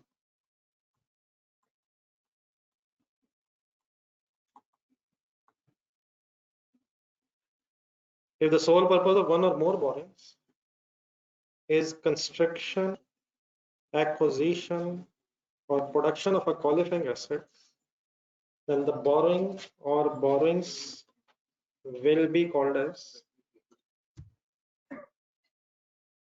specific borrowing. अगर आपने loan सिर्फ qualifying asset को construct करने के लिए या खरीदने के लिए या प्रोडक्शन वर्ड असल में इस्तेमाल होता है अगर इन्वेंट्रीज हो, इन्वेंट्रीज को प्रोड्यूस करके बेचा जाता है, कंस्ट्रक्शन को बिल्डिंग बनाने के लिए, कोई मशीनरी खरीदने के लिए एक्विजिशन, या कोई स्टॉक की आइटम बनाने के लिए अगर कोई बोरिंग की है तो ऐसी बोरिंग कहलाएगी स्पेसिफिक बोरिंग। मतलब अगर लोन लिए सिर्फ इसलिए, उसका वाहिद मकसद, सोल पर्पस, वाहिद मकसद, बोरिंग का अगर वाहिद मकसद क्वालिफाइंग एसेट है तो ऐसी बोरिंग क्या कहलाएगी? Specific borrowing. क्या एक से ज्यादा स्पेसिफिक बोरिंग्स भी हो सकती हैं? जैसे फॉर एग्जांपल आपने हेड ऑफिस बिल्डिंग बनानी है, तो हेड ऑफिस की बिल्डिंग बिजनेस में चाहिए, तो रादर देन कि आप बनी बनाए खरीदें, आपने सपोज प्लान बनाया कि हम उसकी कंस्ट्रक्शन करेंगे। उसकी कंस्ट्रक्शन के लिए सपोज आपका अंदाजा है कि 100 मिलियन रुपीस रिक्वायर्ड है।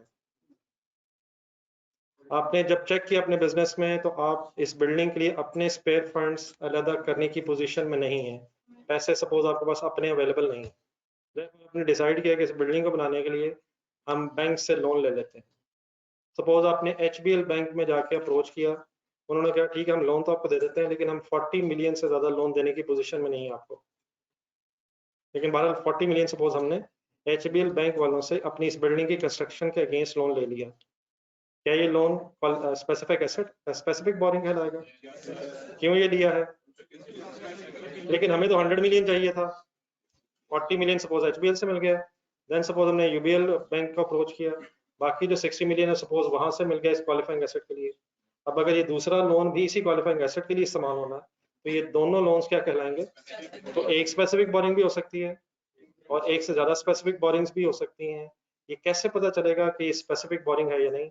अगर लोन सिर्फ और सिर्फ क्वालिफाइंग एसेट पे लगाने के लिए हमने लिया है तो ऐसी बोरिंग हो या बोरोइंग्स हो, एक लोन हो या एक से ज्यादा लोन हो, ये कौन से लोन्स कहलाएंगे? स्पेसिफिक लोन्स कहलाएंगे। एक ऊपर मैंने वर्ड लिखा है जनरल बोरिंग, डेफिनेटली इसका बाद में हम एक्सप्लेन भी करेंगे, लेकिन जनरल बोरिंग सिंपली है कि अगर आपने लोन तो ले लिया है लेकिन उसका पर्पस डिफाइंड नहीं है, उसको आपका प्लान है कि जहां दिल करेगा जरूरत पड़ेगी अकॉर्डिंगली पैसे इस्तेमाल कर लेंगे। मसलन फॉर एग्जांपल अगर एम्प्लॉइज को सैलरी देने की जरूरत पड़ी और पैसे ना हुए तो एम्प्लॉइज की सैलरी भी उसमें से दे देंगे। कोई इलेक्ट्रिसिटी बिल अगर फॉर एग्जांपल फैक्ट्री में आ गया और उस वक्त पैसे नहीं होंगे तो वो पैसे लोन के उसमें भी इस्तेमाल कर लेंगे। तो व्हीकल्स की जरूरत पड़ी तो व्हीकल्स के लिए भी पैसे लगा लेंगे। और अगर फॉर एग्जाम्पल कोई कंस्ट्रक्शन करनी पड़ी तो उस कंस्ट्रक्शन के लिए, उस क्वालिफाइंग एसेट के लिए भी उसी लोन में से अगर पैसे लगा लेंगे तो ऐसा लोन जिसके बहुत से पर्पसेज हैं, क्वालिफाइंग एसेट के अलावा भी वो इस्तेमाल हो सकता है, ऐसा लोन कहलाएगा जनरल लोन। लेकिन अगर लोन का ऑब्जेक्टिव सिर्फ और सिर्फ ये है कि उसके पैसे क्वालिफाइंग एसेट पे इस्तेमाल होने हैं तो ऐसा एक लोन हो या ऐसे एक से ज्यादा लोन हो वो क्या कहलाएंगे? स्पेसिफिक लोन कहलाएंगे। एक नजर दोबारा पढ़ लें, सही तरह वर्ड्स क्लियर हो गए? पढ़ा करें पढ़ा करें। मैंने 3 वर्ड लिखे। कंस्ट्रक्शन किसके लिए वर्ड इस्तेमाल हो रहा है? बनाने के लिए, बिल्डिंग्स बनाने के लिए। एक्विजिशन खरीदने के लिए। और प्रोडक्शन गुड्स की इन्वेंट्रीज वगैरह के लिए वर्ड इस्तेमाल होता है। तो क्या इन्वेंट्रीज में क्वालिफाइंग एसेट हो सकता है? कैसे पता चलेगा क्वालिफाइंग एसेट है या नहीं है? Substantial time period will determine. अगर सब्सटेंशियल टाइम पीरियड लग रहा है तो यूजेबल एसेट्स और सेलेबल एसेट्स क्वालिफाइंग एसेट हो सकते हैं। ठीक हो गया sir? Any confusion in my words? Next heading लिखिए। अब स्पेसिफिक बोरिंग की डिस्कशन अभी कंटिन्यू है। Borrowing cost to be capitalised,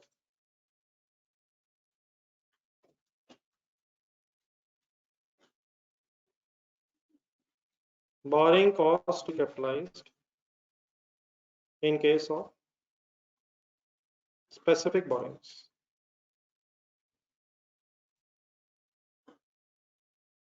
next फिर ये कि अगर स्पेसिफिक बोरिंग्स हैं तो स्पेसिफिक बोरिंग्स के अगेंस्ट हमें कैसे पता चलेगा कि कितनी बोरिंग कॉस्ट कैपिटलाइज होनी है। कैपिटलाइज का वर्ड अब क्लियर है सबको? बोरिंग कॉस्ट भी कैपिटलाइज का मतलब कितनी बोरिंग कॉस्ट एसेट की कॉस्ट में ऐड होनी है अगर स्पेसिफिक बोरिंग्स हैं तो।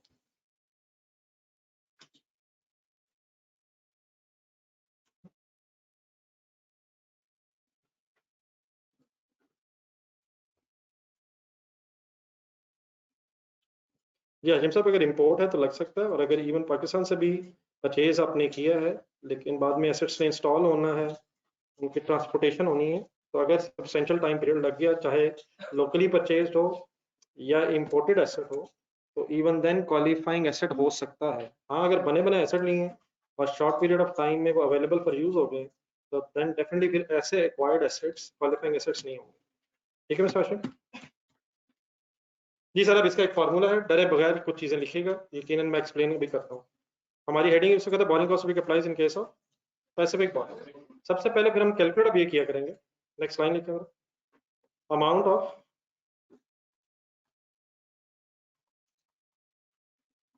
Interest income on outstanding balance of loan।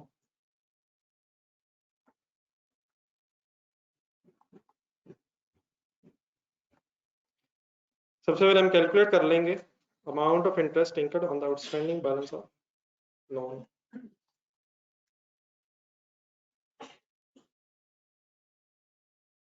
कल वाली जरा डिस्कशन जहन बनाए, लोन पे इंटरेस्ट इनकम कैलकुलेट करने का तरीका आता है? तो देखिए बेटा, make the thing simple. Loan लिया हुआ, लोन पे बैंक को इंटरेस्ट देना है, तो जैसे जैसे बैलेंस चेंज होता रहेगा अकॉर्डिंगली इंटरेस्ट भी चेंज होता रहेगा। तो हम कैलकुलेट किया करेंगे outstanding balance of loan, rate ढूंढा करेंगे, टाइम पीरियड ढूंढेंगे, हमारे पास पहली चीज क्या कैलकुलेट हो जाएगी, amount of interest incurred on outstanding balance. ठीक है, लेकिन समटाइम्स परेशान हुए बगैर जरा नेक्स्ट लिखना, फिर मैं एक्सप्लेन करता हूँ। इसमें से कुछ लेस भी हो सकता है, वो क्या है पहले लिखा, less investment income if any, investment income if any on temporary investment of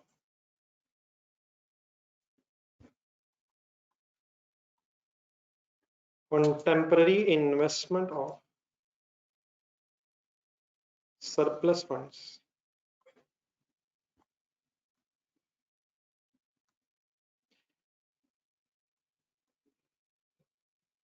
investment income if any on temporary investment of surplus funds. अगर ये कोई फिगर होगी तो ये भी कैलकुलेट किया करेंगे, कैसे करेंगे बताता हूँ।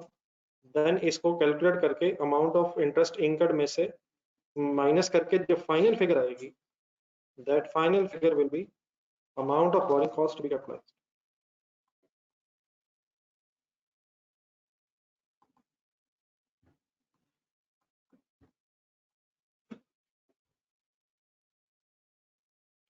इनिशियली हमारा चैलेंज ये होगा कि ये जो छोटे छोटे फार्मूलाज बीच में आ रहे हैं, छोटी छोटी वर्किंग्स आएंगी, ये थोड़ी सी हमारे जहन में जरा सेट हो सके।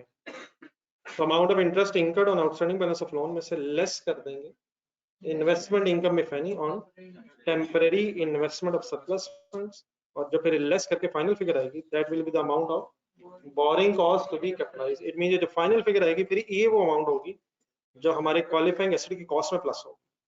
अब इसका मतलब क्या है मैं एक मिनट बताता हूँ, यहाँ तक नोट कर लें। यासीन साहब क्लियर है सर?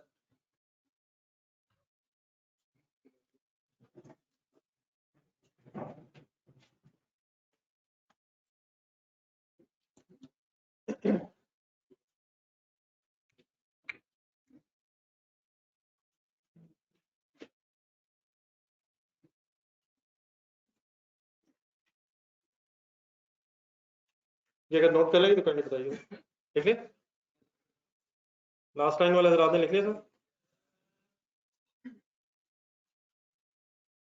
नहीं सर, ये जो लिखा है इसको समझने के लिए जरा एक सेकंड बोर्ड पे देखें।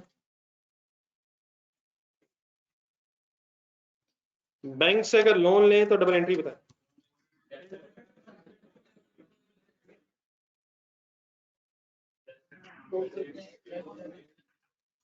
बैंक से अगर लोन लें तो डबल एंट्री सर जी क्या होगी? कैश या बैंक डेबिट, लोन क्रेडिट। तो मैं जरा आपको लेजर फॉर्म में एक दो चीजें समझाऊंगा।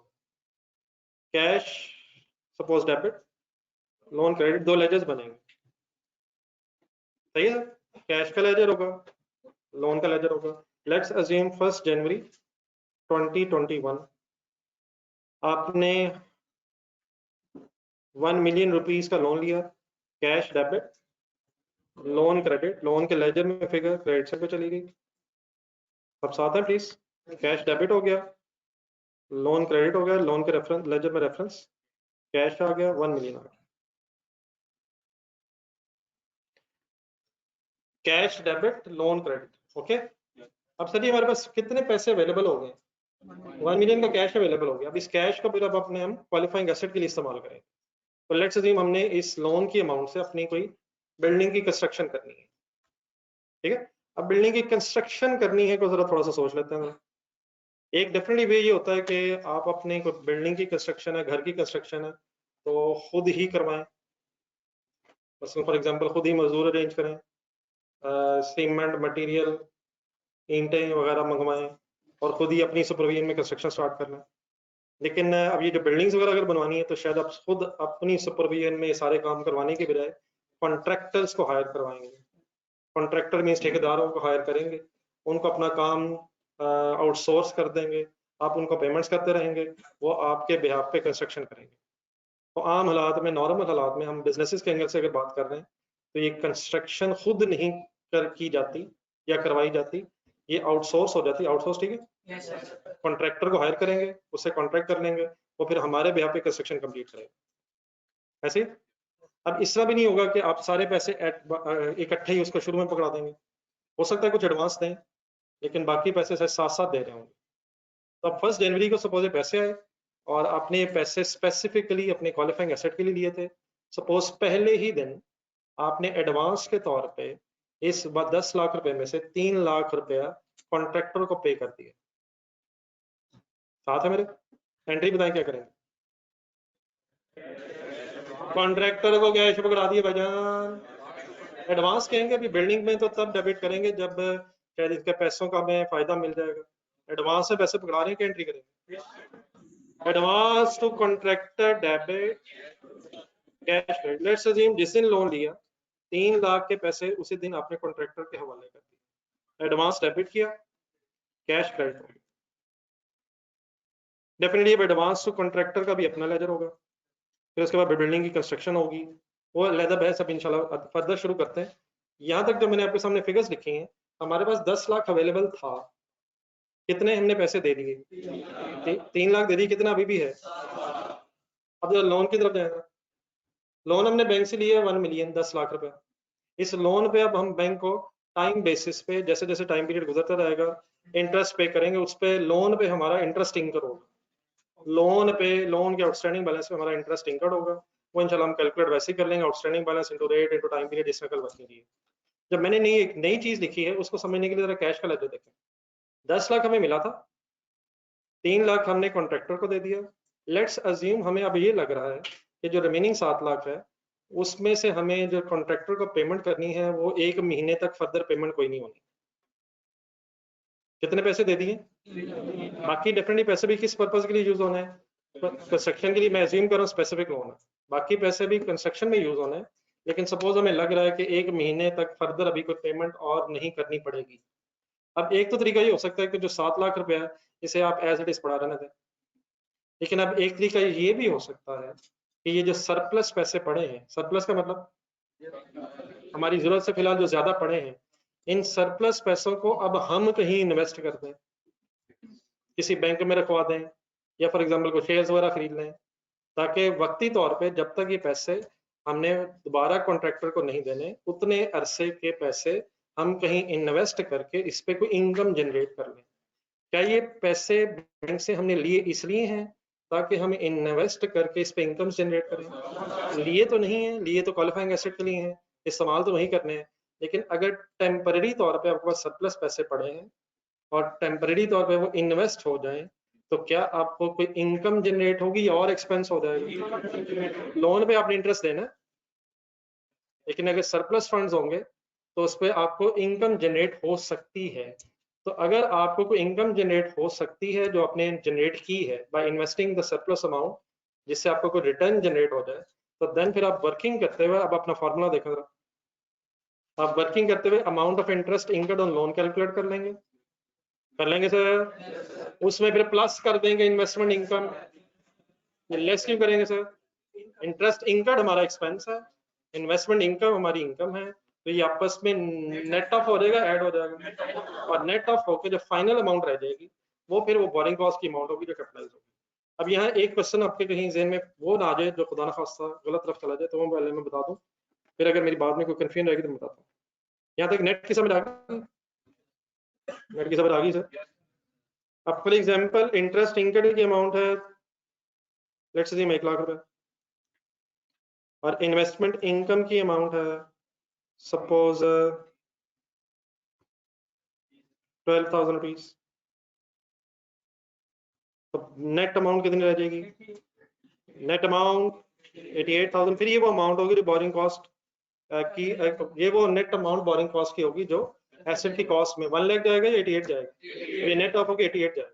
अब ये कहीं आपके ज़हन में क्वेश्चन आ जाए कि कहीं अगर इन्वेस्टमेंट इनकम ज्यादा है और इंटरेस्ट इनकम कम है, तो फिर डेफिनेटली मेरा ख्याल हमें बिल्डिंगें बनाने छोड़ देंगे, फिर हम यही काम शुरू करेंगे। तो ये बेटा ये वाला क्वेश्चन कहीं इसलिए ज़हन में आ जाए क्योंकि ये सिर्फ सरप्लस पैसे हैं जो वक्ती तौर पे इन्वेस्ट हुए। अगर इन पैसों से हमने यही काम करना था तो फिर वो क्वालिफाइंग एसेट से रिलेटेड पैसे ना हुए, वो फिर इन्वेस्टमेंट इनकम जनरेट करने के लिए होंगे। तो सिंपली स्पीकिंग अक्सर मेजोरिटी केसेस में ये अमाउंट कम नहीं होगी, लेकिन अगर फॉर एग्जांपल ये ज्यादा हो जाए तो डेफिनेटली फिर जो बैलेंसिंग फिगर आएगी वो एसेट की कॉस्ट में प्लस नहीं होगी, वो माइनस ही होगी। लेकिन ये ख्वाहिशात अपनी जगह हो सकती हैं, वरना नॉर्मल सर्कमस्टांसेस क्या होंगे? लोन पे वैसे भी बैंक का इंटरेस्ट रेट ज्यादा होता है, जब बैंक लोन देता है तो ज्यादा इंटरेस्ट चार्ज करता है, रेट ज्यादा होता है, और जब बैंक्स इंटरेस्ट इनकम देते हैं तो उसका रेट कम होता है, यही तो उनका प्रॉफिट होता है। फॉर एग्जांपल जब बैंक लोन देगा तो अगर रेट फॉर एग्जांपल 13% है, तो जो इन्वेस्टमेंट इनकम जब लोगों ने पैसे जमा करवाए होते हैं उसका रेट कम होता है, तो फॉर एग्जांपल अगर वो 9% है तो ये 13% और 9% के अंदर जो है बैंक के लिए इंटरेस्ट, बैंक के लिए एक्सपेंस कौन सा होगा? जो वो दे रहा होगा 9% के हिसाब से, और उसकी इनकम कौन सी होगी? जो उसने लेनी है लोन के अगेंस्ट। तो बैंक्स की कमाई बेसिकली क्या है कि वो ज्यादा हाई रेट पे लोन देते हैं, और जो इन्वेस्टमेंट इनकम लोगों को देते हैं वो कम रेट पे देते हैं, तो उसी का डिफरेंस उनकी इनकम होती है। ठीक है, उनकी इनकम का लिए नेट प्रॉफिट का। तो मीन्स से अगर इंटरेस्ट इनकम भी है और इन्वेस्टमेंट इनकम है तो आप उसे लेस करके रिमेनिंग अमाउंट वो बोरिंग कॉस्ट को कैपिटलाइज कर देंगे। और अगर फॉर एग्जांपल कोई नेगेटिव आंसर आ जाए जिसका कोई चांस नहीं है, तो डेफिनेटली वो प्लस करने की बजाय फिर क्या करेंगे? फिर माइनस ही करेंगे। लेकिन नॉर्मल सिचुएशन में फॉर्मूला बोले क्या? Amount of interest incurred less investment income on the temporary investment of surplus fund. ये लेस वाली बात समझ आती है? जो इंटरेस्ट इनकर्ड है वो हमारा एक्सपेंस है और इन्वेस्टमेंट इनकम हमारी इनकम है, इसे आप आपस में नेट ऑफ करेंगे और नेट अमाउंट कैपिटलाइज करेंगे। Any confusion? एक और खतरा खत्म कर लें पहले, फिर आपके क्वेश्चन शुरू करता हूँ। ये जो 1 मिलियन मैंने लिखा है, ये 1 मिलियन अब प्रॉफिट एंड लॉस में भी जाएगा?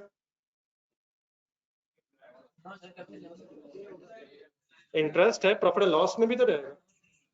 ये 12,000 interest income, investment income, other income में भी तो जाएगी।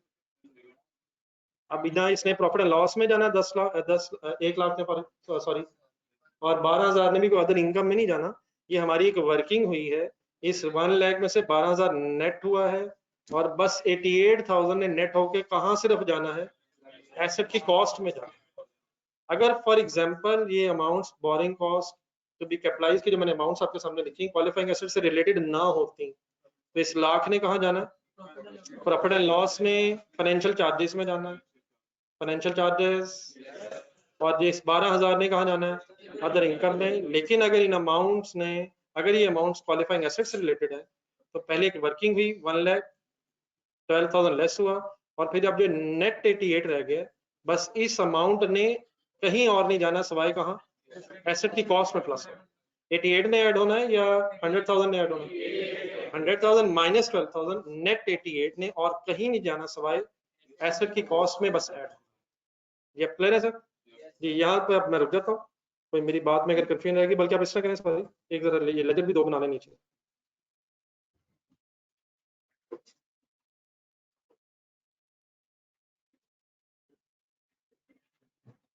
ये हमने बैंक से 10 लाख लिए हैं और 10 लाख पे सपोज मैंने अज्यूम किया कि 1 लाख रुपए इंटरेस्ट बना और सरप्लस फंड्स पे मैंने अज्यूम किया कि सपोज 12,000 की इंटरेस्ट इनकम बनी। तो जैन सा फिर मैंने उसे नेट ऑफ करके आपके सामने 88,000 की अमाउंट बनाई है। तो लोन 10 लाख, उस पे interest suppose 1 lakh, surplus funds पे फॉर एग्जांपल 12,000 इनकम, तो net borrowing cost to be capitalised as 88,000। और ये मैंने फिर अज्यूम किया कि 10 लाख में से 3 लाख रुपया हमने एडवांस के तौर पे कॉन्ट्रैक्टर को दे दिया और जो एक्स्ट्रा फंड्स पड़े थे अगर सपोज वो कुछ अरसे अनयूटिलाइज रहने हैं तो आपने सपोज अगर उन्हें इन्वेस्ट किया है तो उससे रिलेटेड जो इन्वेस्टमेंट इनकम जनरेट होगी वो फिर अमाउंट ऑफ बोरिंग कॉस्ट से, अमाउंट ऑफ इंटरेस्ट इनकर्ड से लेस होके नेट आपकी बोरिंग कॉस्ट की अमाउंट आ जाएगी। ठीक है सर आंसर?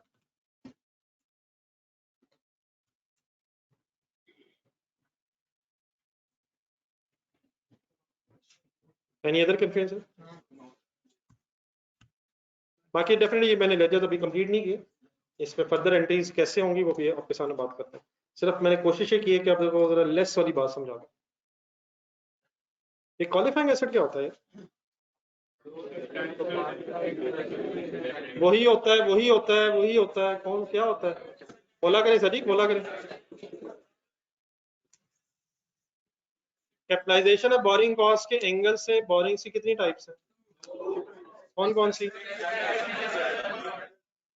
कोई भी लॉन्ग टर्म लोन, कोई भी शॉर्ट टर्म लोन, कोई भी बैंक ओवरड्राफ्ट स्पेसिफिक लोन बन सकता है अगर उसको लेने का ओनली पर्पस, सोल पर्पस, वाहिद पर्पस कंस्ट्रक्शन, एक्विजिशन या production of qualifying asset.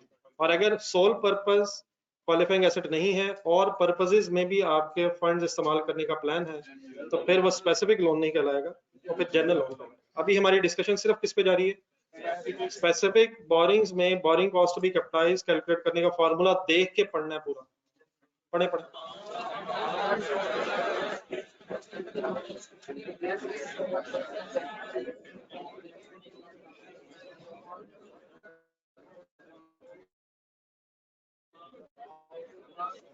Number 85 निकाल।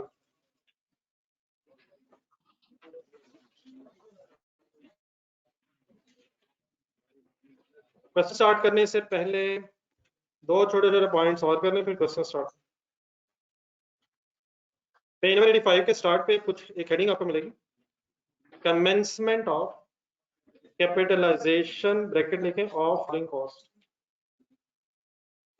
Commencement of capitalisation of borrowing cost.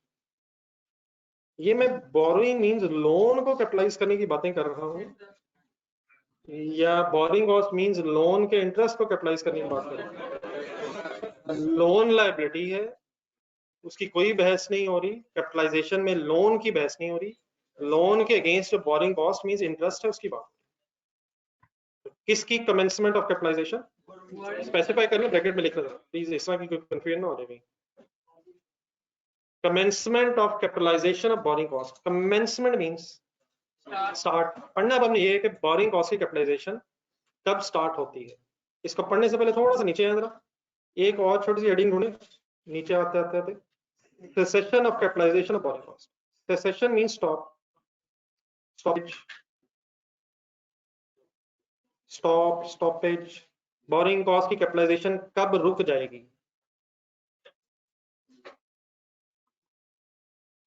ऊपर वाली हेडिंग का मतलब है स्टार्ट में बोरिंग कॉस्ट की कैपिटलाइजेशन किस दिन से ऑनवर्ड स्टार्ट हो जाएगी।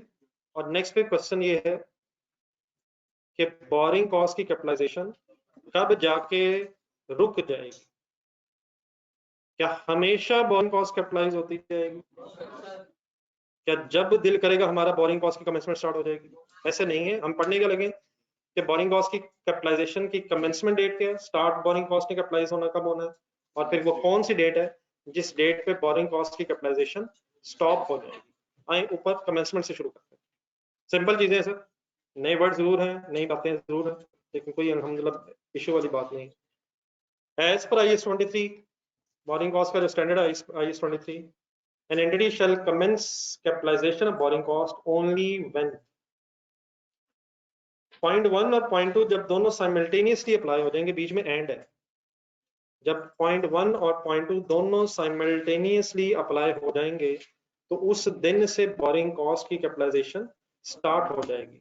वो कौन से पॉइंट्स है? Number 1, entity incurs boring cost का मतलब है कि कंपनी ने बोरिंग कॉस्ट इंकर करनी शुरू कर दी हो, विच ऑब्वियसली मींस क्या, लोन ले लिया हो या लेना हो, लोन ले लिया हो और इंटरेस्ट इंकर हो रहा हो। And number 2, entity incurs expenditure on the qualifying asset, company qualifying asset पे खर्चे भी कर रही हो, and activities necessary to prepare the asset have been started, और एसेट को कंप्लीट करने की जो एक्टिविटीज है वो भी स्टार्ट हो गई हैं। दोबारा नंबर 1 पे है, शॉर्ट वर्ड्स में इंटरेस्ट इंकर हो रहा हो, और नंबर 2 क्वालिफाइंग एसेट पे खर्चे होना शुरू हो गए हो ताकि हम उसे कंप्लीट कर सकें। ठीक है, जिस दिन ये दोनों काम हो जाएंगे, that is the date when the capitalisation of the borrowing cost will start. अब इन दोनों पॉइंट्स को समझने के लिए नीचे 2 एग्जांपल्स बनी हुई हैं, आ जाए जरा इन वर्ड्स को वहां, इन लाइंस को वहां जरा एग्जांपल से समझते हैं। For example scenario A, loan लिया है आपने 1 अगस्त 14 पे, साथ में रहना, किसने लोन लिया? क्या जिस दिन लोन लिया इस दिन से ऑनवर्ड्स अब बोरिंग कॉस्ट इंकर होना शुरू हो जाएगी? इंकर होना शुरू। क्या बैंक ने जिस दिन लोन दे दिया है उस दिन से ऑनवर्ड्स अब बैंक इंटरेस्ट उस पे लेगा? बोरिंग कॉस्ट एक दिन गुजरेगा, एक दिन का लेगा, 2 दिन गुजरेंगे, महीना गुजरेगा। क्या बैंक को इस चीज से कोई कंसर्न होगा कि आपने पैसे इस्तेमाल करना शुरू किए ही नहीं? बैंक ने हमें लोन दिया, कैश डेबिट हो गया, लोन क्रेडिट। अब फॉर एग्जांपल अगर हम लोन के पैसे नहीं भी इस्तेमाल कर रहे, तो क्या जितना टाइम पीरियड गुजरता जाएगा हमें उसका इंटरेस्ट देना होगा? तो इन अदर वर्ड्स इंटरेस्ट किस दिन से ऑनवर्ड्स इंकर होना शुरू हो जाएगा? 1 अगस्त 14। Next line, construction started on, किसी वजह से आप कंस्ट्रक्शन फर्स्ट डे पे स्टार्ट नहीं कर सके और 1 महीना डिले हो गया, किस चीज में? लोन का लिया, कंस्ट्रक्शन कब स्टार्ट हुई, इंटरेस्ट किस दिन से इंकर होना शुरू हो जाएगा? ऊपर चले जाए जो हम 2 पॉइंट्स पढ़े थे, क्या इंटरेस्ट इंकर होना शुरू हो जाएगा 1 अगस्त पे? लेकिन सेकंड पॉइंट पढ़े, क्या एसेट पे एक्सपेंडिचर भी होना शुरू हो गए थे 1 अगस्त पे? तो किस डेट से दोनों कंडीशन मीट होंगी? 1 सितंबर से कंस्ट्रक्शन स्टार्ट हुई, एक्सपेंडिचर भी होने शुरू हो जाएंगे, और लोन आपने ऑलरेडी ले लिया था उसका इंटरेस्ट भी इंकर हो रहा होगा। अगस्त का महीना जहन में लाएं, 8th 9th अगस्त सितंबर, अगस्त के महीने में इंटरेस्ट इंकर हो रहा होगा, लेकिन वो कैपिटलाइज होने की बजाय एक्सपेंस आउट होगा। कैपिटलाइजेशन ऑफ बोरिंग कॉस्ट किस दिन से स्टार्ट होगी? 1 सितंबर से कैपिटलाइजेशन स्टार्ट होगी। जिस टाइम पीरियड की बोरिंग कॉस्ट कैपिटलाइज नहीं होनी, अंडरस्टूड बात है कि उसने फिर एक्सपेंस आउट होना है। हम इसका डिसाइड क्या कर रहे हैं कि बोरिंग कॉस्ट की कैपिटलाइजेशन किस दिन से होनी है, which is on 1 September according to this data। Clear है मेरी बात? क्या बोरिंग कॉस्ट इंकर होना शुरू होगी थी 1 अगस्त पे? तो क्या मसला हुआ 1 अगस्त पे? अभी एक्सपेंडिचर स्टार्ट नहीं हुए, कंस्ट्रक्शन अगर 1 सितंबर पे है तो 1 सितंबर onwards is the date from where is the date जहां से बोरिंग कॉस्ट की कैपिटलाइजेशन स्टार्ट हो जाएगी। कमेंसमेंट सिंपली मींस स्टार्ट हो जाएगी। डन है sir? Any confusion? Second example देखें, construction started on 1st July 2014 with owned funds। अक्सर ये टॉपिक पढ़ते पढ़ते ऐसे लगता है जैसे अपने पैसे अवेलेबल हो ही नहीं सकते किसी एसेट को बनाने के लिए। क्या ये पॉसिबल है कि आपके पास अपने पैसे अवेलेबल हो? और ये भी हो सकता है कि आपको लोन लेने की जरूरत ही ना पड़े। तो अगर आप अपने ही पैसों से कोई एसेट कंप्लीट भी कर लें और लोन लें ना, तो ना कोई बोरिंग कॉस्ट इंकर होगी और ना ही उसकी किसी कैपिटलाइजेशन का सवाल। तो ओन्ड फंड्स का मतलब अल्हम्दुलिल्लाह अपने पास पैसे अवेलेबल थे, और किस दिन अल्हम्दुलिल्लाह कंस्ट्रक्शन स्टार्ट हो गई? 1 जुलाई 14। लेकिन नेक्स्ट लाइन है 15 दिसंबर 14 पे तकरीबन गिने जरा कितने महीने? ना सही गिने, महीने है गिने सर, 5.5 कर लें सर, 5 मंथ्स पूरे हुए और हाफ हो गए। जुलाई, अगस्त, सितंबर, अक्टूबर, नवंबर 5 और 15 दिसंबर है, तकरीबन 5.5 मंथ्स हो गए। तो on 15 December 14 sorry, let's assume funds जो हमारे अपने पास थे वो शॉर्टेज होगी, उनकी खत्म हो गए, और देयरफॉर हमें बैंक से लोन लेना पड़ा फर्दर खर्चों के लिए। सिनेरियो समझ आ गया? मैंने कंस्ट्रक्शन कैसे शुरू कर ली थी? अपने पैसों से, और 15 दिसंबर पे सपोज हमें फर्दर एक्सपेंडिचर्स के लिए लोन लेना पड़ गया। दोबारा ऊपर जाए, दो पॉइंट्स पड़े थे। आपने डेट डिसाइड करनी है, किस डेट से कैपिटलाइजेशन होनी है। 1 जुलाई पे क्या एक्सपेंडिचर्स हो रहे हैं? 1 जुलाई पे एक्सपेंडिचर शुरू हो गए हैं सर, लेकिन बोरिंग कॉस्ट इंकर उस वक्त नहीं हो रही होगी। तो वो कौन सी डेट होगी जिस पे एक्सपेंडिचर भी हो रहे होंगे और बोरिंग कॉस्ट भी इंकर होना शुरू हो गई होगी? तो 15 दिसंबर इज द डेट जहां से ऑनवर्ड्स बोरिंग कॉस्ट की कैपिटलाइजेशन स्टार्ट होगी। एंड में फिर ये एरोस जो बने हुए इनमें आंसर्स लिखे हुए हैं।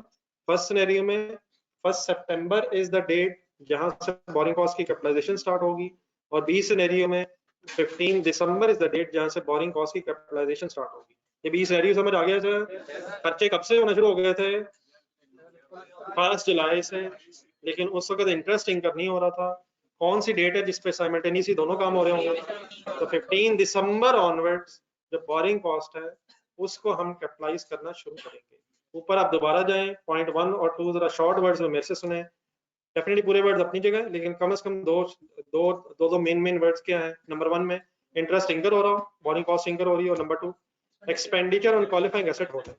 एक्सपेंडिचर भी हो रहे हैं और डेफिनेटली उससे की वजह से एक्टिविटीज हो रही हैं। तो इंशाल्लाह इससे पूरे वर्ड्स भी याद हो जाएंगे, लेकिन कम से कम दो वर्ड्स कौन कौन से? नंबर 1 बोरिंग कॉस्ट इंकर हो रही है, और नंबर 2 एक्सपेंडिचर्स भी क्वालिफाइंग एसेट पे हो रहे हैं। दोनों कंडीशंस साइमल्टेनियसली जिस डेट पे मीट हो जाएंगी उस डेट से ऑनवर्ड्स पे बोरिंग कॉस्ट की कैपिटलाइजेशन स्टार्ट होगी। और अगर उस डेट से पहले को बोरिंग कॉस्ट इंकर हो रही है तो वो कैपिटलाइज होने के बजाय एक्सपेंस आउट होगा। एक नजर देख लें, खुद से जरा एग्जांपल्स भी देख लें। सीज की बात फिर मैं खुद करता हूँ, कोई कंफ्यूजन अगर ज़हन में आती है।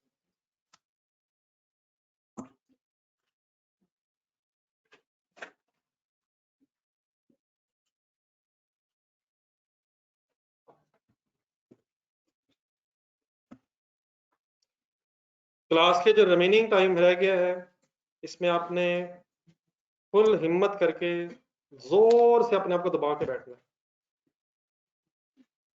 तकरीबन हाफ उठ चुके हैं आप, जहनी तौर पे तो सब 100% उठ चुके हैं, लेकिन फिजिकली भी महसूस ऐसे हो रहा है जैसे बैठे नहीं हुए। तो ऐसे ना करें मेरे भाइयों, ये टाइम एग्जाम हॉल में भी आता है। तो अगर यहाँ इस तरह करेंगे तो वहां जाते ही उठ जाएंगे। तो आराम से बैठे, आराम से बैठे। इंशाल्लाह जब भी कभी एक्स्ट्रा टाइम दिया मैंने पहले बताऊंगा। अभी तक एक्सपीरियंस यही है कि मैंने किसी भी दिन शायद टाइम पूरा नहीं किया, विद सम एक्सेप्शंस, हमेशा जल्दी चले जाते हैं। लेकिन कभी भी अगर ज्यादा टाइम लगा इंशाल्लाह पहले बताऊंगा, कंसल्ट भी करूंगा, लेकिन डेफिनेटली फाइनल डिसीजन आपको पता है कि आपका नहीं हो सकेगा क्योंकि आप ज्यादा। तो ये इंशाल्लाह पहले बताऊंगा। अब मैंने आपका टाइम वेस्ट किया पूरा 1 मिनट इस फजूल बात में, तो मुझे आज कम से कम 1 मिनट की तो पेनल्टी बनती है। मैंने भी ऐसे बात नहीं, मुझे लगता आप अल्हम्दुलिल्लाह आराम से बैठे, मैं खड़ा हूँ यार, क्या हो? कम से कम आराम से पढ़ने से मैंने घड़ी पे मुसलसल ध्यान रखा, और उसमें वही टाइम हो सकता है जो हुआ। अब आप क्या करें, और 10 मिनट से पहले नहीं खत्म हो सकेगा। ये भी रोज का एक्सपीरियंस हुआ। तो आराम से सुकून से बैठे।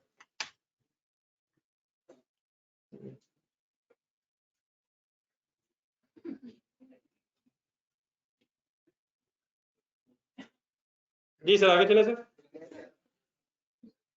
देन आ रहे सर सी से सेसेशन जरा हो गया वर्ड। सीज कैसे कहते हैं? बोरिंग कॉस्ट की कमेंसमेंट हमने डिसाइड कर ली है। अब नेक्स्ट हम डिसाइड करेंगे कि बोरिंग कॉस्ट की कैपिटलाइजेशन किस दिन स्टॉप हो जाए। इट मींस किस दिन से ऑनवर्ड्स बोरिंग कॉस्ट अगर इंकर हो भी रही है तो एसेट की कॉस्ट में प्लस नहीं हो। ये कैपिटलाइजेशन का वर्ड बिल्कुल फाइन रखना है। कमेंसमेंट ऑफ कैपिटलाइजेशन मींस किस डेट से ऑनवर्ड्स बोरिंग कॉस्ट एसेट की कॉस्ट में ऐड होना शुरू हो जाएगी। सीज मींस किस डेट पे बोरिंग कॉस्ट एसेट की कॉस्ट में ऐड होना खत्म हो जाए। तो ये शायद सिंपल है, और शायद पुराने वर्ड्स कुछ रिपीट होंगे। आए मेरे साथ वर्ड्स पढ़ रहा। Entity shall cease borrowing cost.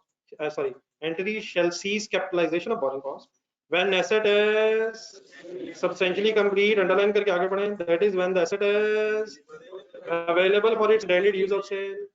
जिस दिन एसेट अवेलेबल फॉर यूज हो जाता है उस दिन से ऑनवर्ड्स फिर उस पे एक्सपेंडिचर्स अगर हो भी रहे हो तो कैपिटलाइज नहीं होते हैं. किस दिन तक एसेट पे एक्सपेंडिचर्स कैपिटलाइज होते हैं?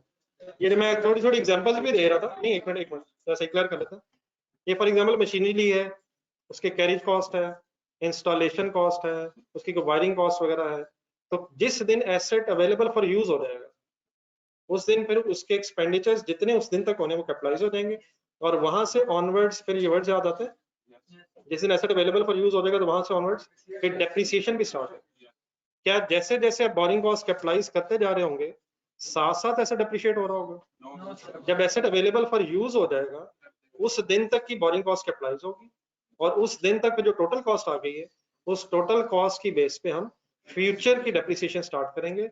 Depreciation begins when the asset is depreciation start होगी जब एसेट अवेलेबल फॉर यूज हो जाएगा और जिस दिन तक अभी अवेलेबल फॉर यूज नहीं हुआ वहां तक बोरिंग कॉस्ट कैपिटलाइज होती है. तो कमेंसमेंट और सीज डेट का मतलब ये है कमेंसमेंट डेट के बाद बोरिंग कॉस्ट कैपिटलाइज होना शुरू हो जाएगी और सीज डेट तक विच मींस सब्सटेंशियली जब एसेट कंप्लीट हो जाएगा which means when the asset is available for use हो जाएगा उस टाइम पीरियड के अंदर अंदर जो बोरिंग कॉस्ट बनती है वो कैपिटलाइज होगी. इन अदर वर्ड्स कमेंसमेंट से पहले अगर कोई बोरिंग कॉस्ट है या सीज डेट के बाद अगर कोई बोरिंग कॉस्ट है तो वो फिर कैपिटलाइज नहीं होगी, एक्सपेंस आउट होगा. मसलन फॉर एग्जांपल एसेट कंप्लीट हो गया लेकिन अभी आपने लोन वापस नहीं किया सारा, तो क्या एसेट कंप्लीट होने के बाद भी आप लोन पे बैंक को इंटरेस्ट दे रहे होंगे? लेकिन अब वो जो इंटरेस्ट है after the asset is available for use वो इंटरेस्ट फिर अब कैपिटलाइज होने की बजाय एक्सपेंस आउट हो रहा. तो किस ड्यूरेशन के दरमियान बोरिंग कॉस्ट कैपिटलाइज होती है? कमेंसमेंट डेट से लेके सीज डेट तक जो बोरिंग कॉस्ट होती है वो एसेट की अमाउंट में कैपिटलाइज होती है. हाँ, सीज डेट आ कब जाती है? When the asset is substantially complete. उसका क्या मीनिंग है? When the asset is available for use और सेल. जो आपने उसका करना है सेल या यूज, जिस पर्पस के लिए आपने उसको बना रहे थे या सेल करने का मकसद था आपका, उस डेट तक आते आते बोरिंग कॉस्ट बस कैपिटलाइज होगी.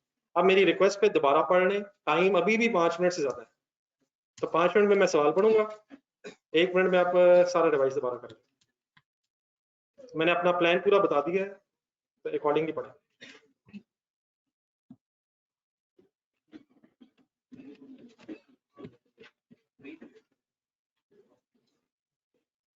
ये ऑनलाइन स्टूडेंट्स प्लीज आते हैं.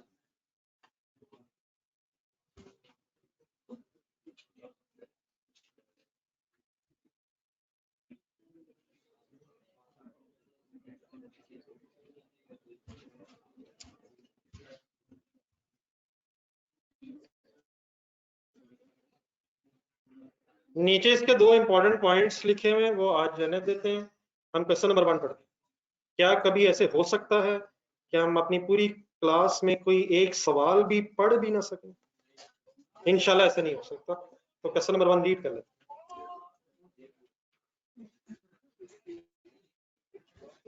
क्वेश्चन नंबर 1, आप जैसे लोगों के साथ रह रहे के तकरीबन मुझे अब सब कुछ पता है जो आप सोच रहे हैं. आपका दिल कर रहा है जो मेरे साथ करने को, वो मुझे अंदाजा है, लेकिन मुझे भी इंशाल्लाह आप साथ साथ आहिस्ता आहिस्ता समझते जाएंगे. Question number 1, Money Limited began the construction of a new building on 1st February 15. Construction costs incurred in 2015 were paid for as follows: 1st February, 1st July, 1st November. Construction of the building ended on 1st December when the building was complete and ready for its intended use. Building is depreciated over to a nil residual value using straight line method. Construction was financed by a loan of rupees 19 lakh from Citibank Limited. The loan was raised on means obtained on. Okay.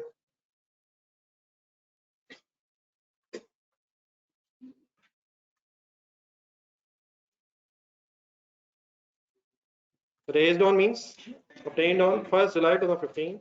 Specifically underline specifically to facilitate the construction of the building. Interest rate is 25%. There is no capital repayments का meaning लिखा है, principal repayments. क्या loan का principal भी वापस करना होता है?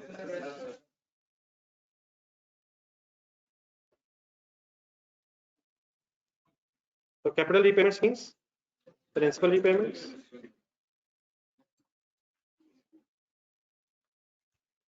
सरप्लस फंड्स भी हो सकते हैं sir. Were invested at the rate of 20% per annum. Building is a qualifying asset for the purpose of IAS 23. कुछ वर्ड समझ आ गए सारे? क्वेश्चन इंशाल्लाह बेटा कल कंप्लीट करेंगे. ये टेस्ट का कोई एक दिन जरा अगर हम इस तरह करें, मेरी बात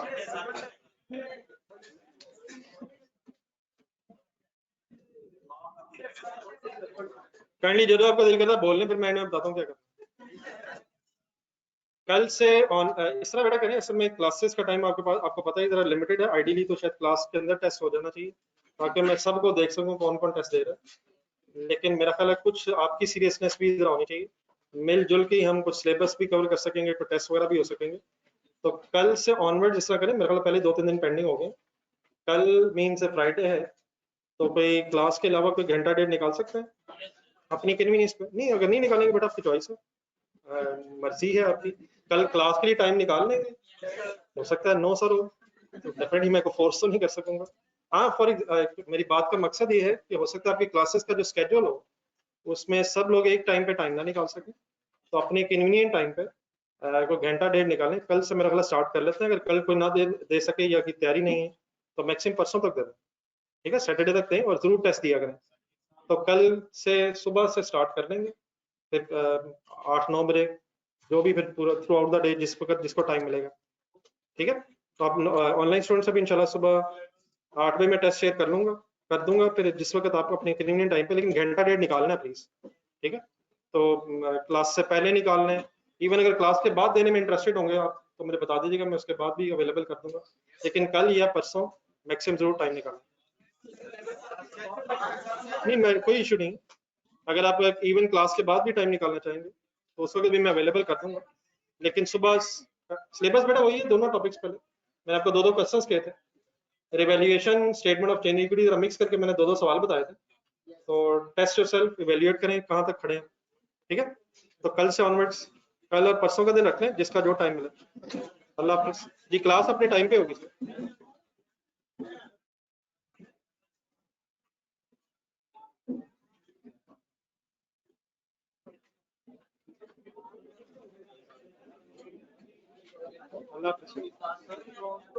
नहीं, डिस्पोजल रहने दें.